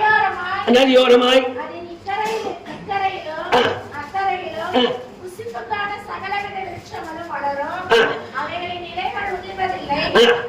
இலை உதிராது ஒன்று, அப்புறம் கனிகள் கெடாத கனிகளா இருக்குமாம். கர்த்தருக்கு மகிமை உண்டாகட்டும். இப்பதான் விசுவாசிகள் கவனமா கவனிக்கணும். நல்லாதான் இருந்த நேத்து, எனக்கு நல்லாதான் இருந்தேன். ஏதோ இந்த ஒண்ணுமே இல்லை, இந்த சதீஷ் சுருக்குன்னு ஒரு வார்த்தை கேட்டாரு. அதனால நானும் அப்படி கேட்டேன், ஐயா என் கனி கெடாத கனியா, என்னிடத்திலிருந்து புறப்படுகிற கனி கெடாத கனியா இருக்கணுமா? அது எப்ப நீங்க அப்படியே மேல இருந்து கவனிங்க, மிகுந்த கனிகளை கொடுக்கணும். அந்த கனி தப்பா மாத என்னில ஒரு புது கனி வரணும். இன்னொன்னு தப்பான கனியா இருக்கணும். மூணாவது என் கனி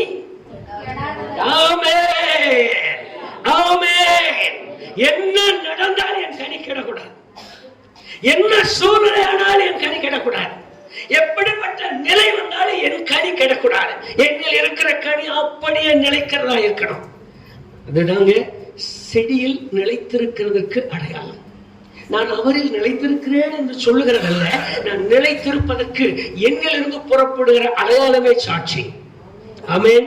நீங்க வேற வசனத்தை வாசிங்க, நான் இன்னும் ஒரு பாகத்தை காட்டுறேன். 19ஆம் அதிகாரம் எசேக்கியேல் 10வது வசனத்தை பாருங்க. நம்ம முடிச்சுக்கலாம். கர்த்தருக்கு ஸ்தோத்திரம். நம்ம வளர்ச்சிக்கு போல அடுத்த கனியை பார்க்கலாம்.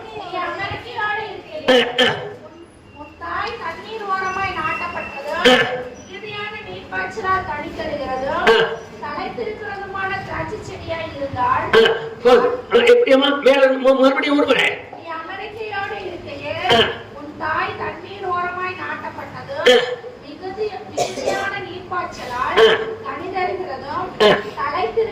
தலைத்து இருக்கிறதுன்னு இருக்கு. கனி தரும், தலைத்து இருக்குமா?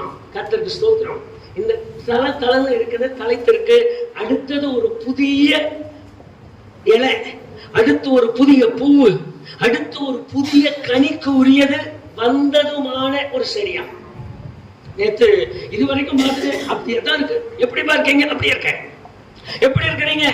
அப்புறம் என்ன செய்யலாம்? அது அப்படி ஆகி போச்சு. இல்ல, நேற்று பார்த்ததுக்கு இன்னைக்கு பார்க்கும் போது என்னில் ஒரு கர்த்தருக்கு ஸ்தோத்திரம்.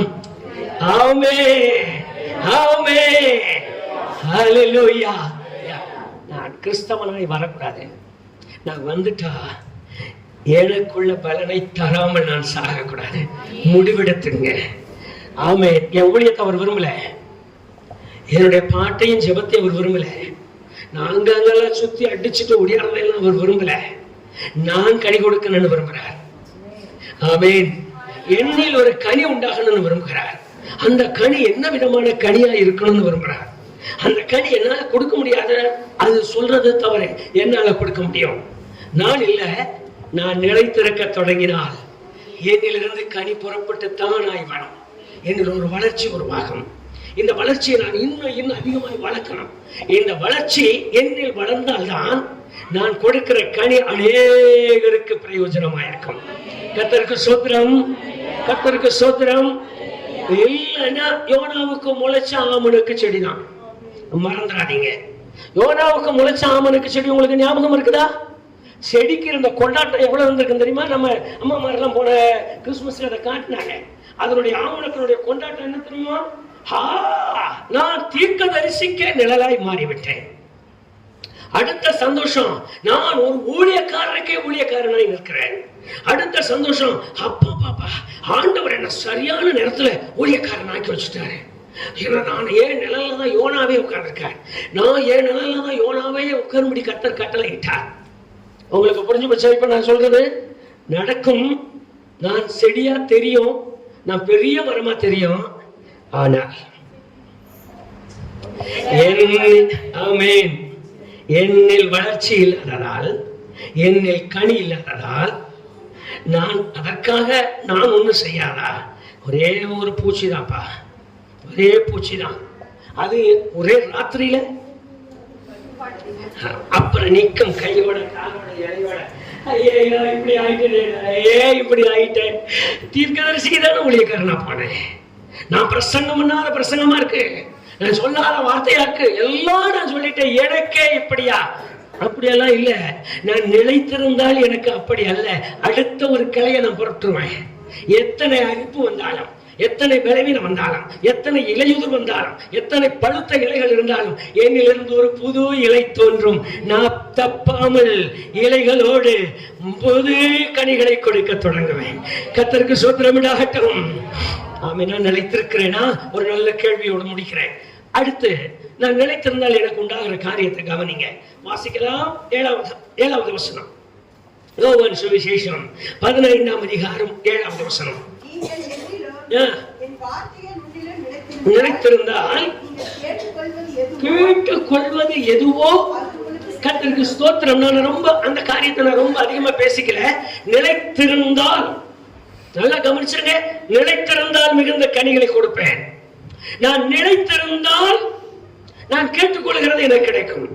நான் நிலைத்திருந்தால், நான் நிலைத்திராவிட்டால் நான் கேட்டுக்கொள்வதில் அது ஏதோ ஒரு சாக்கு போக்கு நானே சொல்லிடுவேன். ஆண்டவர் சித்தம் இல்லை, அவர் என்ன செய்யலாம்? ஆண்டவருக்கு பிரியம் இல்லை, அப்புறம் என்ன செய்யலாம் நானே சொல்றேன். இந்த வார்த்தையினுடைய முழுமை என்னன்னு சொன்னா, எனக்கு தெரிஞ்ச ஒரு நல்ல பாஸ்டர் பர்வதம், நான் அடிக்கடி அந்த வார்த்தையை உங்களுக்கு சொல்லியிருக்கேன். பாஸ்டர் பர்வதம் ஒரே ஒரு பிள்ளைதான், ரொம்ப அருமையா வளர்த்தினாரு. நல்ல சின்ன பிள்ளையா அழகா பிள்ளை வளர்ந்தது. ஒரே பிள்ளை, அம்மாவும் இல்லை. அப்பா எடுத்து அந்த பிள்ளைய மனைவியாவும் அம்மாவையும் நினைச்சு அந்த பிள்ளைய அவ்வளவு ஜாக்கிரதையா நடத்திட்டு வந்தாரு. ஒரு தங்கச்சி தான் அந்த பிள்ளைய வளர்த்தினாங்க, ரஞ்சிதம்னு அந்த அம்மா பேரு. ஊழியத்துக்கு போயிட்டு வந்தார். நல்ல மனுஷன், அந்த காலத்திலே நல்லா படிச்சவர். வெள்ளைக்காரனை கூப்பிட்டு தமிழ்ல டிரான்ஸ்லேஷன் பண்ற அளவுக்கு நல்லா படிச்ச மனுஷன். நல்லா இது வயலின் வாசிப்பார்.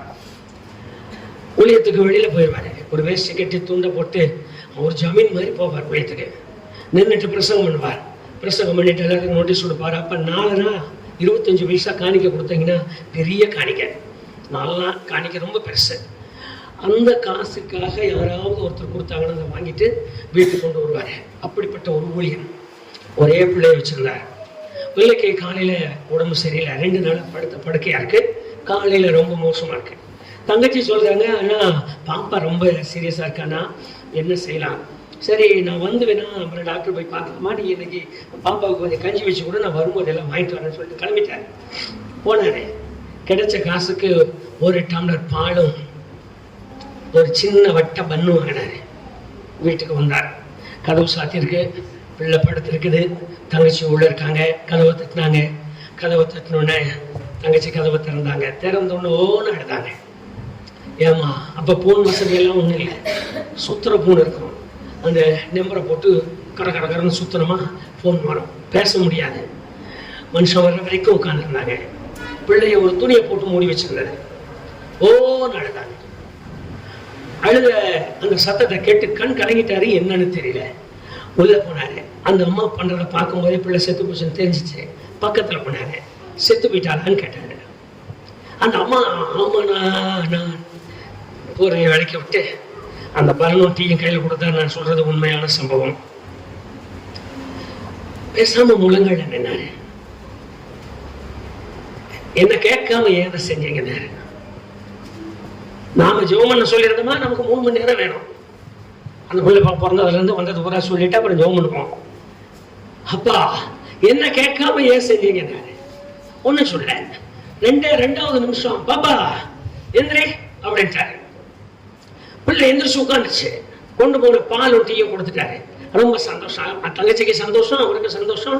கர்த்தர் இப்படி செய்தாருன்னு சொல்லி அடுத்த நிமிஷம் நன்றி சொல்றாங்க. நல்லா குடிச்சிட்டு, நான் அடுத்த ஒழித்து போயிட்டு வருமா, நீ தைரியமா, அப்படியெல்லாம் ஒன்றும் வராது, கர்த்தர் உன்னை பார்த்துக்குவார். அடுத்த கண்ணை மூடி ஜெபிக்கும் போது கர்த்தர் அவர் பக்கத்துல நின்று கேட்டாராம், எனக்கு தேவைன்னு தான் எடுத்தேன், கொடுக்கிறேன்னு கேட்டாராம். கர்த்தருக்கு சோதனம் ஆகட்டும். ஒன்னும் சொல்ல. தங்கச்சியை பார்த்தாரு. நான் இப்போ ஒண்ணு செய்ய போறேன், அழுக மட்டும் கூடாது நீ. அந்த வார்த்தையை தங்கச்சி சொல்லிட்டு எடுத்துக்கங்க அப்படின்னாரா. பிள்ளை கீழே வந்து செத்து போச்சு. கர்த்தருக்கு சோதனம் ஆகட்டும். சரிங்களா? வேதத்துல எழுதியிருக்கு, நான் அவருக்குள் நிலைத்திருந்தால். ஆமே. அந்த காலத்தை போல இப்ப நடத்த முடியாதுங்கிறது நமக்கு சரி, பலவீனமான விசுவாசம். ஆனால் காளையை வெட்டி பலிபீடத்து மேல வச்சுட்டு என்னை கேட்டாலும் ஒரே ஒரு வரிதான், ஆமே. நான் நிலைத்திருந்தால். வாசிகள் நல்ல படிங்க, நல்ல சத்தமா பேச பழகுங்க. முதல்ல நல்லா பேசுங்க. நான் நிலைத்திருந்தால். ஆமே, ஆமே. எல்லாரும் வாய் திறந்து சொல்லுங்க, ஆமே, ஆமே. கண்ணுன்னை அழைத்தவர் கரமனை பார், அவர் கைவிடா தீருப்பார். கண்ணுன்னை அழைத்தவர் கரமனை பார், அவர் கை விடாதிருப்பார். அடேனோ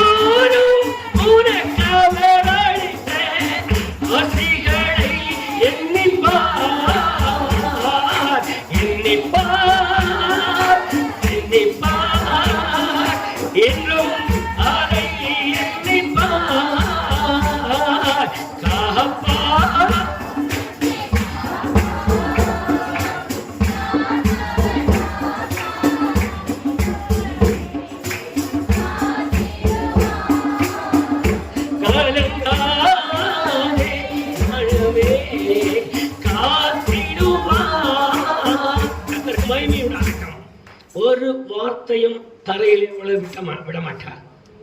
நான் அவருக்குள் மாத்திரம் நிலைத்திருப்பேன். ஆனால் கேட்கிறது அவருக்கு கொடுக்கப்படும். செத்து போன பிள்ளைய கட்டில் மேல போட்டு பக்கத்துல போய் உட்கார்ந்து பிள்ளையின் ஆத்மாவை திரும்பி வர பண்ணும். ஒரே வரை என்ன பண்ணும் எனக்கு தெரியாது, அங்கெல்லாம் இருக்கு. திரும்பி வர பண்ணும்னா வேதவசனத்துல இருக்கு, பிள்ளை தும்பி எழுந்து உட்கார்ந்தான். ஆண்டவருக்கு மகிமை உண்டாகட்டும். சொல்லி ஆண்டவரை மகிமைப்படுத்துவோம். இன்னொரு முறை மகிமைப்படுத்துவோமா? நான் கேட்டுக்கொள்வதை செய்கிற தேவன், நான் கேட்டுக்கொள்ளுகிறதை செய்கிற தேவன். என்னோட வாங்க, இன்னும் கொஞ்ச நாள் ஆனா அவரை பார்க்க முடியாது. 2 கையும் காலும் விரலே இல்லாத ஒரு குஷ்டரோகி இருக்கிறார். கர்த்தருக்கு மகிமை உண்டாகட்டும். 2 காலையும் விரல் இல்லை, 2 கையிலையும் விரல் இல்லை, எல்லாம் அரிச்சு போச்சு. இந்த சீமனையை உள்ள ஊத்துனா அப்படியே புழு கொட்டுமா, உப்பு கொட்டுற மாதிரி கொட்டுமா. ஆமீன். ஒரே ஒரு கர்த்தருடைய மனுஷன் எங்க இருந்தோ வந்தாரு. அவருக்கு ஆண்டவர் சொன்னாரு, ஆண்டவர் உன்னை சுகமாக்கிட்டாருன்னு சொல்லிட்டு அவர் வீட்டுக்கு போயிட்டாரு. 1 வாரத்துக்குள்ள எல்லா காயமும் மாறி அதே கையில குச்சி பிடிச்சுக்கிட்டு ஆலயத்துக்கு வந்துட்டாரு. கர்த்தருக்கு மகிமை உண்டாகட்டும். இன்றைக்கும் அந்த அற்புதங்களை நடத்துகிற தேவன், இன்றைக்கும் அந்த அதிசயங்களை நடத்துகிற தேவன். நான் நிலைத்திருப்பேன். ஆனால் நான் கேட்டுக்கொள்வது எதுவோ அது அவராலே எனக்கு கிடைக்கும். கர்த்தருக்கு ஸ்தோத்திரம், கர்த்தருக்கு ஸ்தோத்திரம், கர்த்தருக்கு ஸ்தோத்திரம். 2 கையை உயர்த்தி வரால் இல்லையா சொல்லுங்க. அவருக்கு மகிமை உண்டாகட்டும். நான் கேட்டுக்கொள்வது கிடைக்காமல் இருக்கிற பட்சத்தில் நான் சிந்திக்க வேண்டிய ஒரு காரியம், நான் கர்த்தருக்கு ஸ்தோத்திரம், கர்த்தருக்கு ஸ்தோத்திரம். மூன்றாவது ஒரே ஒரு காரியம், 5 நிமிஷத்துல ஆமென் சொல்லலாம். வாசிக்கலாம். 15ஆம் அதிகாரம் 11வது வசனம். என்னுடைய சந்தோஷம் உங்களில். கர்த்தருக்கு மகிமை உண்டாகட்டும். ரொம்ப அருமையான வேத வசனம். நீ என்னில் நிலைத்திருந்தால், நீ என்னில் நிலைத்திருந்தால், இல்ல இல்ல இல்ல இந்த வசனத்தை படிங்க. சந்தோஷம், ஆமென். நினைக்கிற என்னில் நிலைத்திருந்தால் என்னில் இருக்கிற சந்தோஷம் உன்னில் நிறைவாக இருக்கும். உங்களுக்கு புரியுதா? என்னில் நிலைத்திருந்தால் என்னில் இருக்கிற சந்தோஷம். இப்ப நீங்க அப்படியே கொஞ்சம் மனசு பாருங்க. பூமியில இருக்கும் போது ஒரு முறை கண்ணீர் விட்டார், இன்னொரு முறை கதறி அழுதார் கெத்செமனே தோட்டத்துல. இந்த 2 தவிர அவர் அதிகமா விசனப்பட்ட மாதிரி இல்லை, ஆனாலும் விசனப்பட்டிருக்கலாம். ஆனா உயிரோடு எழுந்த பின்பு அப்படியே ஒரு மனசுக்குள்ள கொண்டு வந்திருக்கேன். உயிரோடு எழுந்த பின்பு அவருக்கு விசனம் வந்த மாதிரி வேத வசனத்துல எந்த காரியம் இல்லை. வந்தார், பேதுருவை பார்த்தார், விசனப்பட்டார். வந்தார், யோவானை பார்த்தார், விசனப்பட்டார். வந்தார், தோமா பார்த்தார், தோமா நம்ப மாட்டேங்கிறான்னு விசனப்பட்டாருன்னு இல்லை. காரணம் என்னன்னு சொன்னா, அவருக்குள் ஒரு சந்தோஷம் இருந்தது. அந்த சந்தோஷம் என்னவென்றால், முதல் பேராக நான் ஜெனிப்பிக்கப்பட்டேன். 2வது முறை மரணத்திற்கு உட்பட்ட பின்பு மரணத்திலிருந்து எழுந்த முதற் பேரானேன். 3வது தேவனுடைய வலது வருஷத்திலே வலது கரத்தினாலே உயர்த்தப்பட்டு வலது வருஷத்திலே நான் உட்கார்ந்திருக்கிறேன். 4வது அவர் சந்தோஷத்துல சும்மா 1-2 சொல்றேன். 4வது வானோர் பூதலத்தோர் பூமியின் கீழானோருடைய முழங்கால்கள் யாவும் எனக்கு முன்பாக முடங்குகிறது. இன்னொரு சந்தோஷம், வானத்திலும் பூமியிலும் சகல அதிகாரமும் ஆமென் ஆமென். மிஞ்சின அதிகாரம் ஒண்ணுமே இல்லை. ஒரு சந்தோஷம், எனக்கு மிஞ்சின அதிகாரம் ஒண்ணுமே இல்லை. இந்த சந்தோஷம் அவருக்குள் இருக்கிறத நான் நிலைத்திருந்தால், கர்த்தருக்கு ஸ்தோத்திரம், கர்த்தருக்கு ஸ்தோத்திரம். எனக்குள்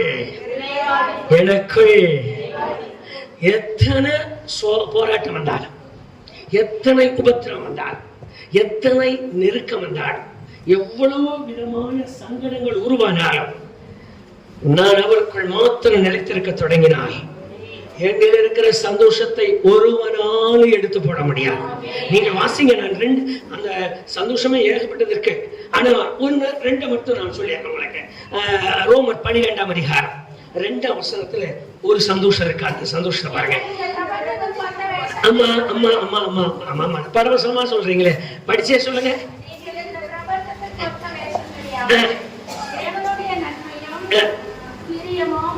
பரிபூர்ணமான சித்தம் என்னவென்று பகத்தறியத்தக்கதாக உங்கள் மனம் புதிதாகிறது பலத்தினாலே மறுரூபமாகுங்கள். இரண்டாம் வசனமா நான் படிச்சேன். நான் எடுத்தேன். எபிரேயர் 12ஆம் அதிகாரம் வாசிங்க. நம்பிக்கை 13ஆம் வசனமா 12ஆம் வசனம். சாரி 12ஆம் வசனம். நம்பிக்கையிலே எந்த சந்தோஷத்தை எனக்கு முதல் அவர் கொடுக்கிறாருன்னா நம்பிக்கை. ஆமென். ஆழமான நம்பிக்கை. இந்த நம்பிக்கை எனக்கு கொடுக்கிறார். இந்த நம்பிக்கையில் என்ன சந்தோஷப்படுத்துகிறாரா? அவருக்குள் இருக்கிற நிறைவான நம்பிக்கையை எனக்குள்ளே அனுப்புகிறார். கொஞ்சமும் சந்தேகம் இல்லாம, கொஞ்சமும் சந்தேகம் இல்லாம, கொஞ்சம் கூட சந்தேகம் இல்லாம. கர்த்தருக்கு ஸ்தோத்திரம் உண்டாகட்டும், கர்த்தருக்கு மகிமை உண்டாகட்டும். ஆமென். ஆழமான நம்பிக்கையோடு கூட குழந்தை கை குழந்தையோட ஊழியத்துக்கு போனார். ஒருத்தர் காட்டுக்குள்ள போயிட்டாரு. நடத்துறது என்னன்னு தெரியல. மனைவி கிட்ட சொல்றாரு, காட்டு மிருகமெல்லாம் இருக்கு, ஒருவேளை ஏதாவது சிங்கமோ கரடியோ புலியோ யானையோ நம்மளை பார்த்துட்டு துரத்த ஆரம்பிச்சதுன்னா நீயும் தனியா ஓட வேண்டாம், நானும் உன்னை விட்டுட்டு தனியா ஓட வேண்டாம். ஏன் உயிர் தப்பிச்சா போதுன்னு உன்னை விட்டுட்டு நானும் ஓடக்கூடாது, நான் ஓட மாட்டேன். அதே மாதிரி உன்னுயிர் தப்பிச்சா போதுன்னு நீயும் ஓடக்கூடாது. எது நடந்தாலும் சரி. அதுக்கு அந்த சம்சாரம் கேட்டாலாம், அது உண்மைதான், ஆனா யாராவது ஒருத்தராவது தப்பிச்சுக்கலாம்ல, யாராவது ஒருத்தராவது காப்பாற்றப்படலாம்ல, ஏன் எல்லாரும் போகணும்னு சொல்லி. இல்லை, யார் முன்ன செத்தாலும் செத்தால் அவரோடு, உயிரோடு இருந்தால் அவருக்காக. இந்த ரெண்டு குறிக்கோள் தான் நமக்கு. நீ 3 பேரும் சேர்ந்தா செத்து போயிட்டுமா அவரோட, நம்ம மறுபடியும் தப்பிக்க வேண்டாம். நீ தப்பிச்சு ஓடினா, நான் இல்லாம நீ தனியா பாடுபட்டு குழந்தைய காப்பாத்தனா அதுவும் கஷ்டம். நீ இல்லாம என்னாலே வாழ முடியாது, காட்டுக்குள்ள நான் நீ இல்லாம வாழ முடியாது. அதனால உன்னை விட்டுட்டு நான் என்ன விட்டுட்டு நீ போய் கண்ணு எடுக்க வேண்டாம். நாம 3 பேரும் குழந்தையோட சேர்ந்து உயிரோடு இருந்தால் அவருக்காக. நம்ம 3 பேரும் செத்து போயிட்டோமா அவரோடு கூட. கர்த்தருக்கு மகிமையுண்டாகட்டும், கர்த்தருக்கு மகிமையுண்டாகட்டும். வேதத்தில் எழுதியிருக்க நம்பிக்கையிலே இந்த நம்பிக்கையின் சந்தோஷத்தை அவருக்குள் இருந்து நான் நிலைத்திருந்தால் எனக்குள் அனுப்புகிறார். இல்லாம போனா என் தலையில கல்ல போட்டு போயிட்டேன்னு அழுக வேண்டியதான். இல்லைன்னா ஐயோ நீ இல்லாம நான் எப்படி வாழணும் ஒரு ஓரமா உட்கார்ந்து சாக வேண்டியதான். இல்லையா ஐயோ செத்துட்டா என்ன செய்யறதையா, போயிட்டா என்ன செய்யறது இல்லையா, நான் போனா எனக்கு பின்னாடியே கொண்டு வர்றதுக்கு அவர் வல்லவராக இருக்கிறார். ஆமென், ஆமென். நம்பிக்கை, இந்த நம்பிக்கை எனக்குள்ளே ஆழமாய் வேரூன்ற வேண்டுமானால் நான் அவருக்குள்ளே நிலைத்திருக்க வேண்டும். நான் நிலைத்திருந்தால் தான் இந்த நம்பிக்கை எனக்குள்ளே இருக்கும். இல்லாம போன இந்த நம்பிக்கை எனக்குள் வரவே வராது. நான் இன்னொரு நம்பிக்கை, இன்னொரு சந்தோஷம் உங்களுக்கு காட்டுறேன். ரோமர் 15ஆம் அதிகாரம் 13ஆம் வசனத்துக்கு வாசிக்கலாம். நான் ஆமென் சொல்றேன். கர்த்தருக்கு ஸ்தோத்திரம் உண்டாகட்டும். அம்மா, பரிசுத்த ஆவியின் பலத்தினாலே நம்பிக்கை பெருகும்படிக்கு, நம்பிக்கையின் தேவன் கர்த்தருக்கு மகிமை உண்டாகட்டும். அல்லேலூயா சொல்லலாமா? இன்னொரு முறை சொல்லலாமா? ஒன்று நம்பிக்கையின் சந்தோஷம், இன்னொன்று விசுவாசத்தின் சந்தோஷம். என் விசுவாசத்துல என்ன ஒரு சந்தோஷமா கொண்டு போகிற ஒரு நல்ல கிருபைக்கு நான் பங்காளியாய் மாற வேண்டுமானால் நான் நிலைத்திருக்க வேண்டியது அவசியம். நான் நிலைத்திருந்தால் கனி கொடுப்பேன். நான் நிலைத்திருந்தால், விட்டுட்டீங்க எல்லாம் குனிச்சுக்கிட்டே உட்கார்ந்துக்கிட்டீங்க. மா அண்ணா இங்க நிலைத்திருந்தால் கனி கொடுப்பேன். நிலைத்திருந்தால் என்னமா தப்பாமல் கனி கொடுப்பேனா? சரிம்மா விட்டுட்டீங்க. இல்ல இல்ல இங்க இடத்துல எல்லாம் கொஞ்சம் பார்க்கலாம். சரி பார்த்தே சொல்லலாம்.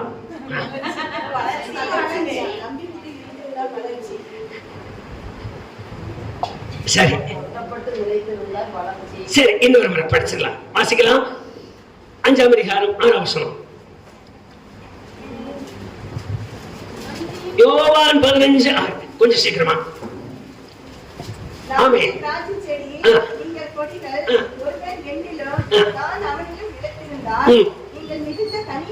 மிகுந்த கனிகளை கொடுப்பேன். 7ஆம் வசனம். நீங்கள் என்னிடம் என் வார்த்தைகள் உங்களிடம் நிலைத்திருந்தால் நீங்கள் கேட்டுக்கொள்வது எதுவோ அது உங்களுக்கு செய்யப்படும். 11ஆம் வசனம்.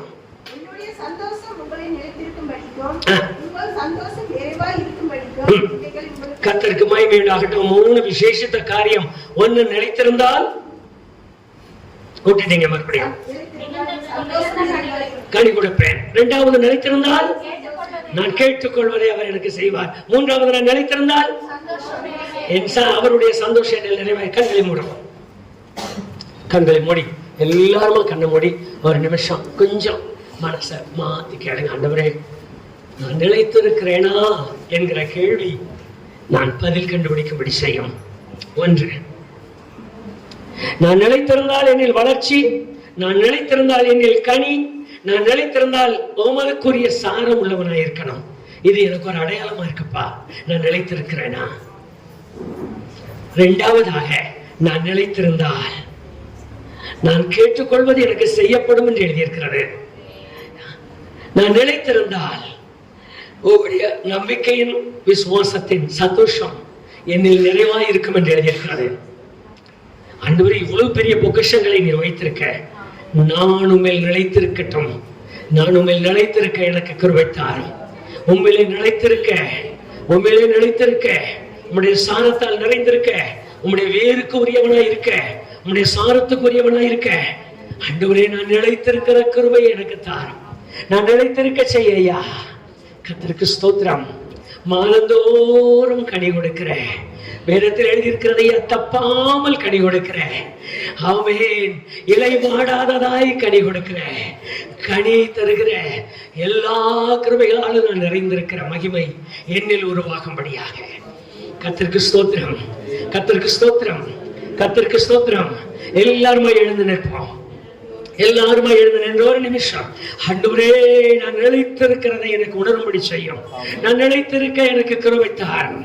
எத்தனை இடர்கள் வந்தாலும், எத்தனை போராட்டம் வந்தாலும், எத்தனை விதமான சூழ்நிலைகள் மாறினாலும், என்ன எனக்கு கிடைக்கிறதானாலும், என்ன எனக்கு வருகிறதானாலும், என்ன என்னை விட்டு போகிறதானாலும், என்ன எனக்காக வைக்கப்படுகிறதானாலும், நான் உண்மையிலே நிலைத்திருக்கும்படியாக, நான் உண்மையிலே நிலைத்திருக்கும்படியாக, உம்மை விட்டு வலதுபுறம் இடதுபுறம் சாயாதபடிக்கு, ஓ கர்த்தாவே, நன்றி எடுத்து வாய் திறந்து சொல்லுங்க. நான் நிலைத்திருக்கட்ட ஆண்டவரே, நான் நிலைத்திருக்கட்ட ஆண்டவரே, நான் நிலைத்திருக்கட்ட ஆண்டவரே. நான் வளர வேண்டும் என்று விரும்புகிறேன். நான் கனி கொடுக்க வேண்டும் என்று விரும்புகிறேன். நான் சாரமுள்ள ஒரு மனுஷனாய், நான் சாரமுள்ள விசுவாசியாய், நான் சாரமுள்ள கர்த்தருடைய பிள்ளையாய், நான் கிறிஸ்துவின் சாரமுள்ள மகனாய், நான் கிறிஸ்துவின் சாரமுள்ள மகனாய் நிற்க வேண்டும் என்று ஆசைப்படுகிறேன். வாய் திறந்து கேளுங்க, வாய் திறந்து கேளுங்க. தப்பாத கனி கொடுக்கிற அனுபவம் என்னில் வேண்டும் ஆண்டவரே. தப்பி தப்பி அல்ல, தப்பி தப்பி அல்ல, தப்பாமல் கனி கொடுக்கிற. ஆமென். வாய் திறந்து கேளுங்க, எல்லாருமா கேளுங்க. ஆண்டவரே, எனக்கு ஒரு வளர்ச்சியை நான் பார்க்கணும். என் ஜனங்கள் ஒரு வளர்ச்சியை பார்க்கணும். என் மக்கள் ஒரு வளர்ச்சியை பார்க்கணும். என்னை சுற்றி இருக்கிற விசுவாசி ஒரு வளர்ச்சியை பார்க்கணும். எனக்கு அடுத்தவன் என் வளர்ச்சியை பார்க்கணும். எனக்கு உரியவன் என் வளர்ச்சியை பார்க்கணும். என் குடும்பத்தின் வளர்ச்சியை பார்க்கணும். என் தனிப்பட்ட வளர்ச்சியை பார்க்கணும். என் குடும்பமாய் நான் உம்மோடு இணைந்திருக்கிறேன் மகிமையின் வளர்ச்சியை நான் பார்க்கணும். கர்த்தருக்கு ஸ்தோத்திரம். ஐயா, கண்களுக்கு முன்பாக நடந்ததை எல்லாம் எண்ணி பாருங்க. கர்த்தருக்கு ஸ்தோத்திரம்.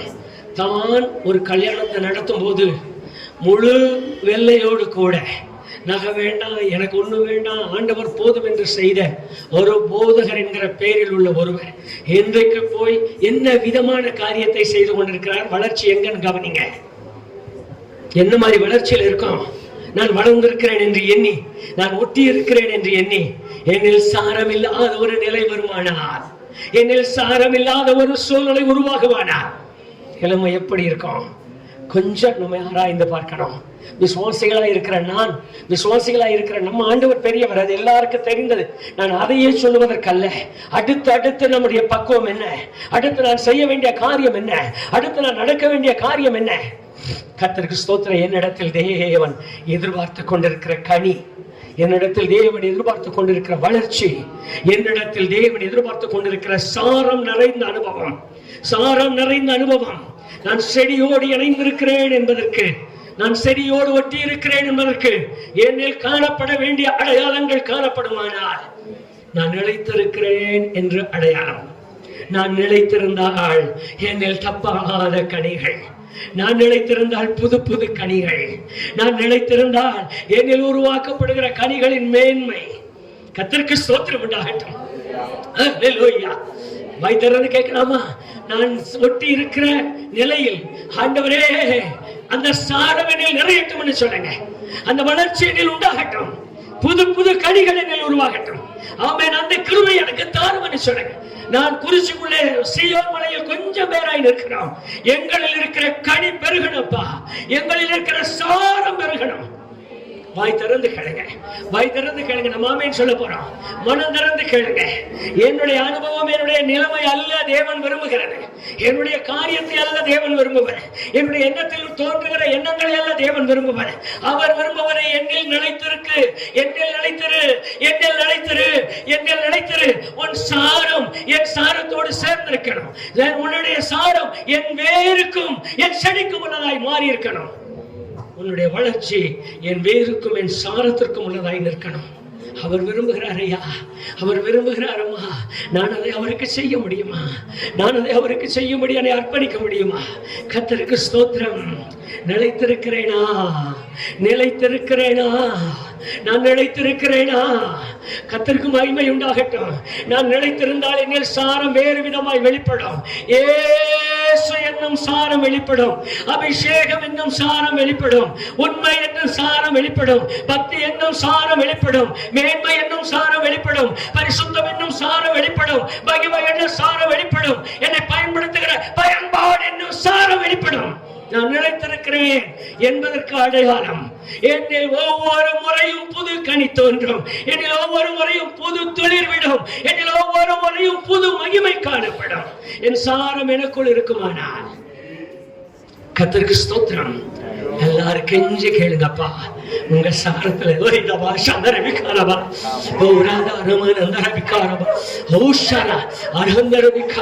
என்னில் ஒரு சாரத்தை உருவாக்கும் ஐயா.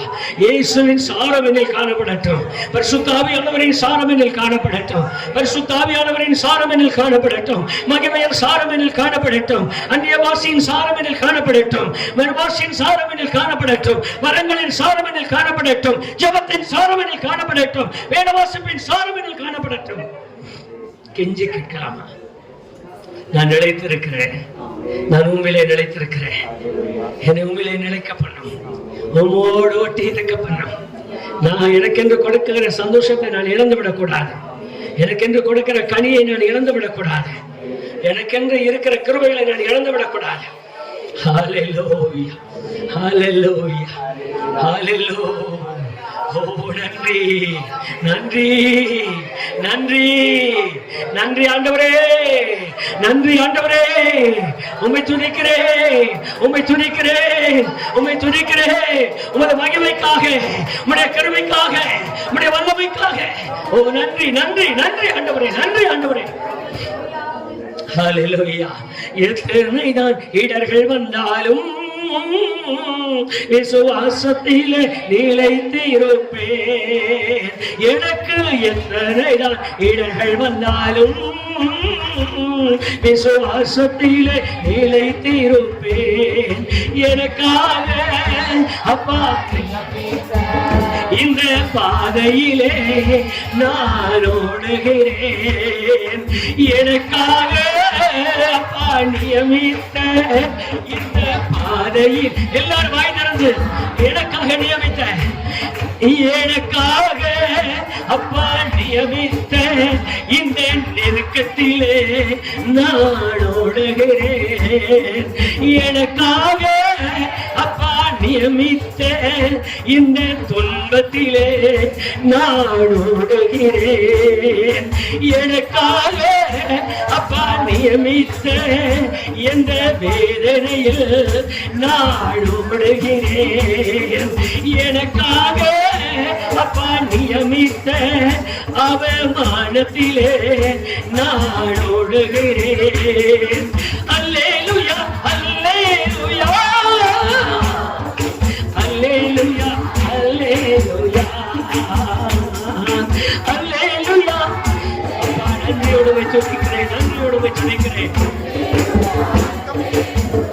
கர்த்தருக்கு ஸ்தோத்திரம் உண்டாகட்டும். நல்ல பிதாவே, நிலைப்பாடுள்ள காரியங்கள் நாங்கள் 3 பார்த்தோம். நாங்கள் நினைக்க வேண்டும் என்று எங்களுக்குள்ளே ஸ்டே கம்பி கொடுத்து நட்டு வைத்தாலும் மண்ணாலே அரிக்கப்பட்டு அதுவும் நிலையில்லை என்று நாங்கள் அறிந்தோம். ஆனால் உண்மையிலே மாத்திரம் நிலைத்திருப்போம். ஆனால் ஆண்டவரே, எங்களை சுமக்கிறவே, எங்களை தாங்கிக் கொண்டிருக்கிற மரம், எங்களை தாங்குகிற செடி எங்களிலிருந்து புது கனிகளை உருவாக்கும்படியாக தன்னுடைய சாரத்திற்கும் தன்னுடைய வேருக்கும் உரியதாய் மாற்றுகிறது என்று நாங்கள் இன்றைக்கு அறிந்திருக்கிறோம் ஐயா. ஆண்டவர், எங்களுடைய வாழ்க்கை முழுவதும் ஒவ்வொரு இமைப்பொழுதும் கூட உண்மையிலே நிலைத்திருக்கிற உள்ளம் எங்களுக்கு தார். நாங்கள் கனி கொடுக்க வேண்டும். நாங்கள் இன்னொருவரை கனி கொடுக்க சொல்ல வேண்டாம். நாங்கள் கனி கொடுக்க வேண்டும். அது மிகுந்த கனிகளை கொடுக்க வேண்டும். அது தப்பாத கனிகளை கொடுக்க வேண்டும். அது இலைவாடாததாய் நின்று கனி கொடுக்க வேண்டும். அது விரும்பின கனியும் பிஞ்சு கனியும் வேண்டாம்ப்பா. கர்த்தாவே, நல்ல கனிகளாய் உருவாக்குகிற ஒரு உள்ளத்தை எங்களுக்கு தாரும். அனுபவத்தை எங்களுக்கு தாரும். வாழ்க்கை எங்களுக்கு தாரும். நம்முடைய பிள்ளைகளில் யாரும் பட்டதாரிகளும் கல்விமான்களும் அல்லப்பா. எல்லா ஏழைகளாய் நிற்கிறோம். எங்களில் காணப்படுகிற கனிகள் தூரத்திலே கேட்கப்படத்தக்கதாக சாட்சியின் கனிகளாய் மாறட்டும், பரிசுத்தத்தின் கனிகளாய் மாறட்டும், விசுவாசத்தின் கனிகளாய் மாறட்டும், நம்பிக்கையின் கனிகளாய் மாறட்டும், அசைக்க முடியாத மேன்மையின் கனிகளாய் மாறட்டும். ஒரு சந்த காரியங்களும் எங்களை விட்டு பிரிக்க முடியாத கனிகள் நிறைந்த அனுபவங்களாய் மாறட்டும். அந்த கிருபைக்கு எங்களை தாழ்த்தி கொடுக்கிறோம். ஆசீர்வதியும். எங்களுடைய இடைப்பட்டதற்காக நன்றி சொல்கிறோம்.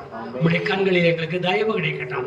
ஒவ்வொரு நாளும் எங்களோட கூட தொடர்ந்து நடத்துகிற எல்லா ஆராதனையும் உங்களுடைய கண் எங்கள் மேல் நோக்கமாயிருக்கட்டும்.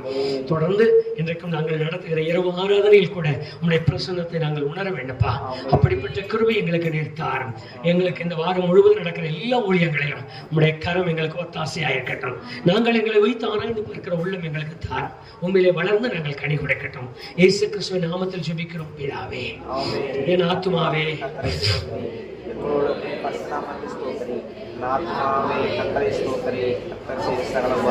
ஆமென். ஒருவரும் சாவாமையுள்ளவரும் ஒருவரும் சேரக்கூடாத ஒளியில் வாசம் பண்ணுகிறவரும் மனுஷன் ஒருவரும் காணக்கூடாதவரும் கண்டிரவதமாய் இருக்கிற பரிசுத்தமுள்ள தேவனுடைய அன்பம் ஒவ்வொரு நாளும் நமக்காக பிதாவை நோக்கி வேண்டுதல் செய்து பரிந்து பேசுகிற கிறிஸ்து இயேசுவின் கிருபையும் நம்மிலே வாசம் பண்ணி நமக்கும் தேவனுடைய குமாரனுக்கும் நெருங்கிய ஐக்கியத்தை உண்டு பண்ணுகிற பரிசுத்த ஆவியானவருடைய ஐக்கியமும் சமாதானமும் இந்த வென்ற சதா காலங்களில் நம் அனைவரோடும் கூட நிலைத்திருந்து காப்பதாக.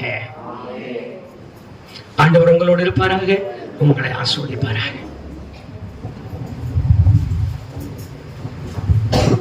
சண்டே கிளாஸ் இருக்கு இருந்துட்டு போங்க.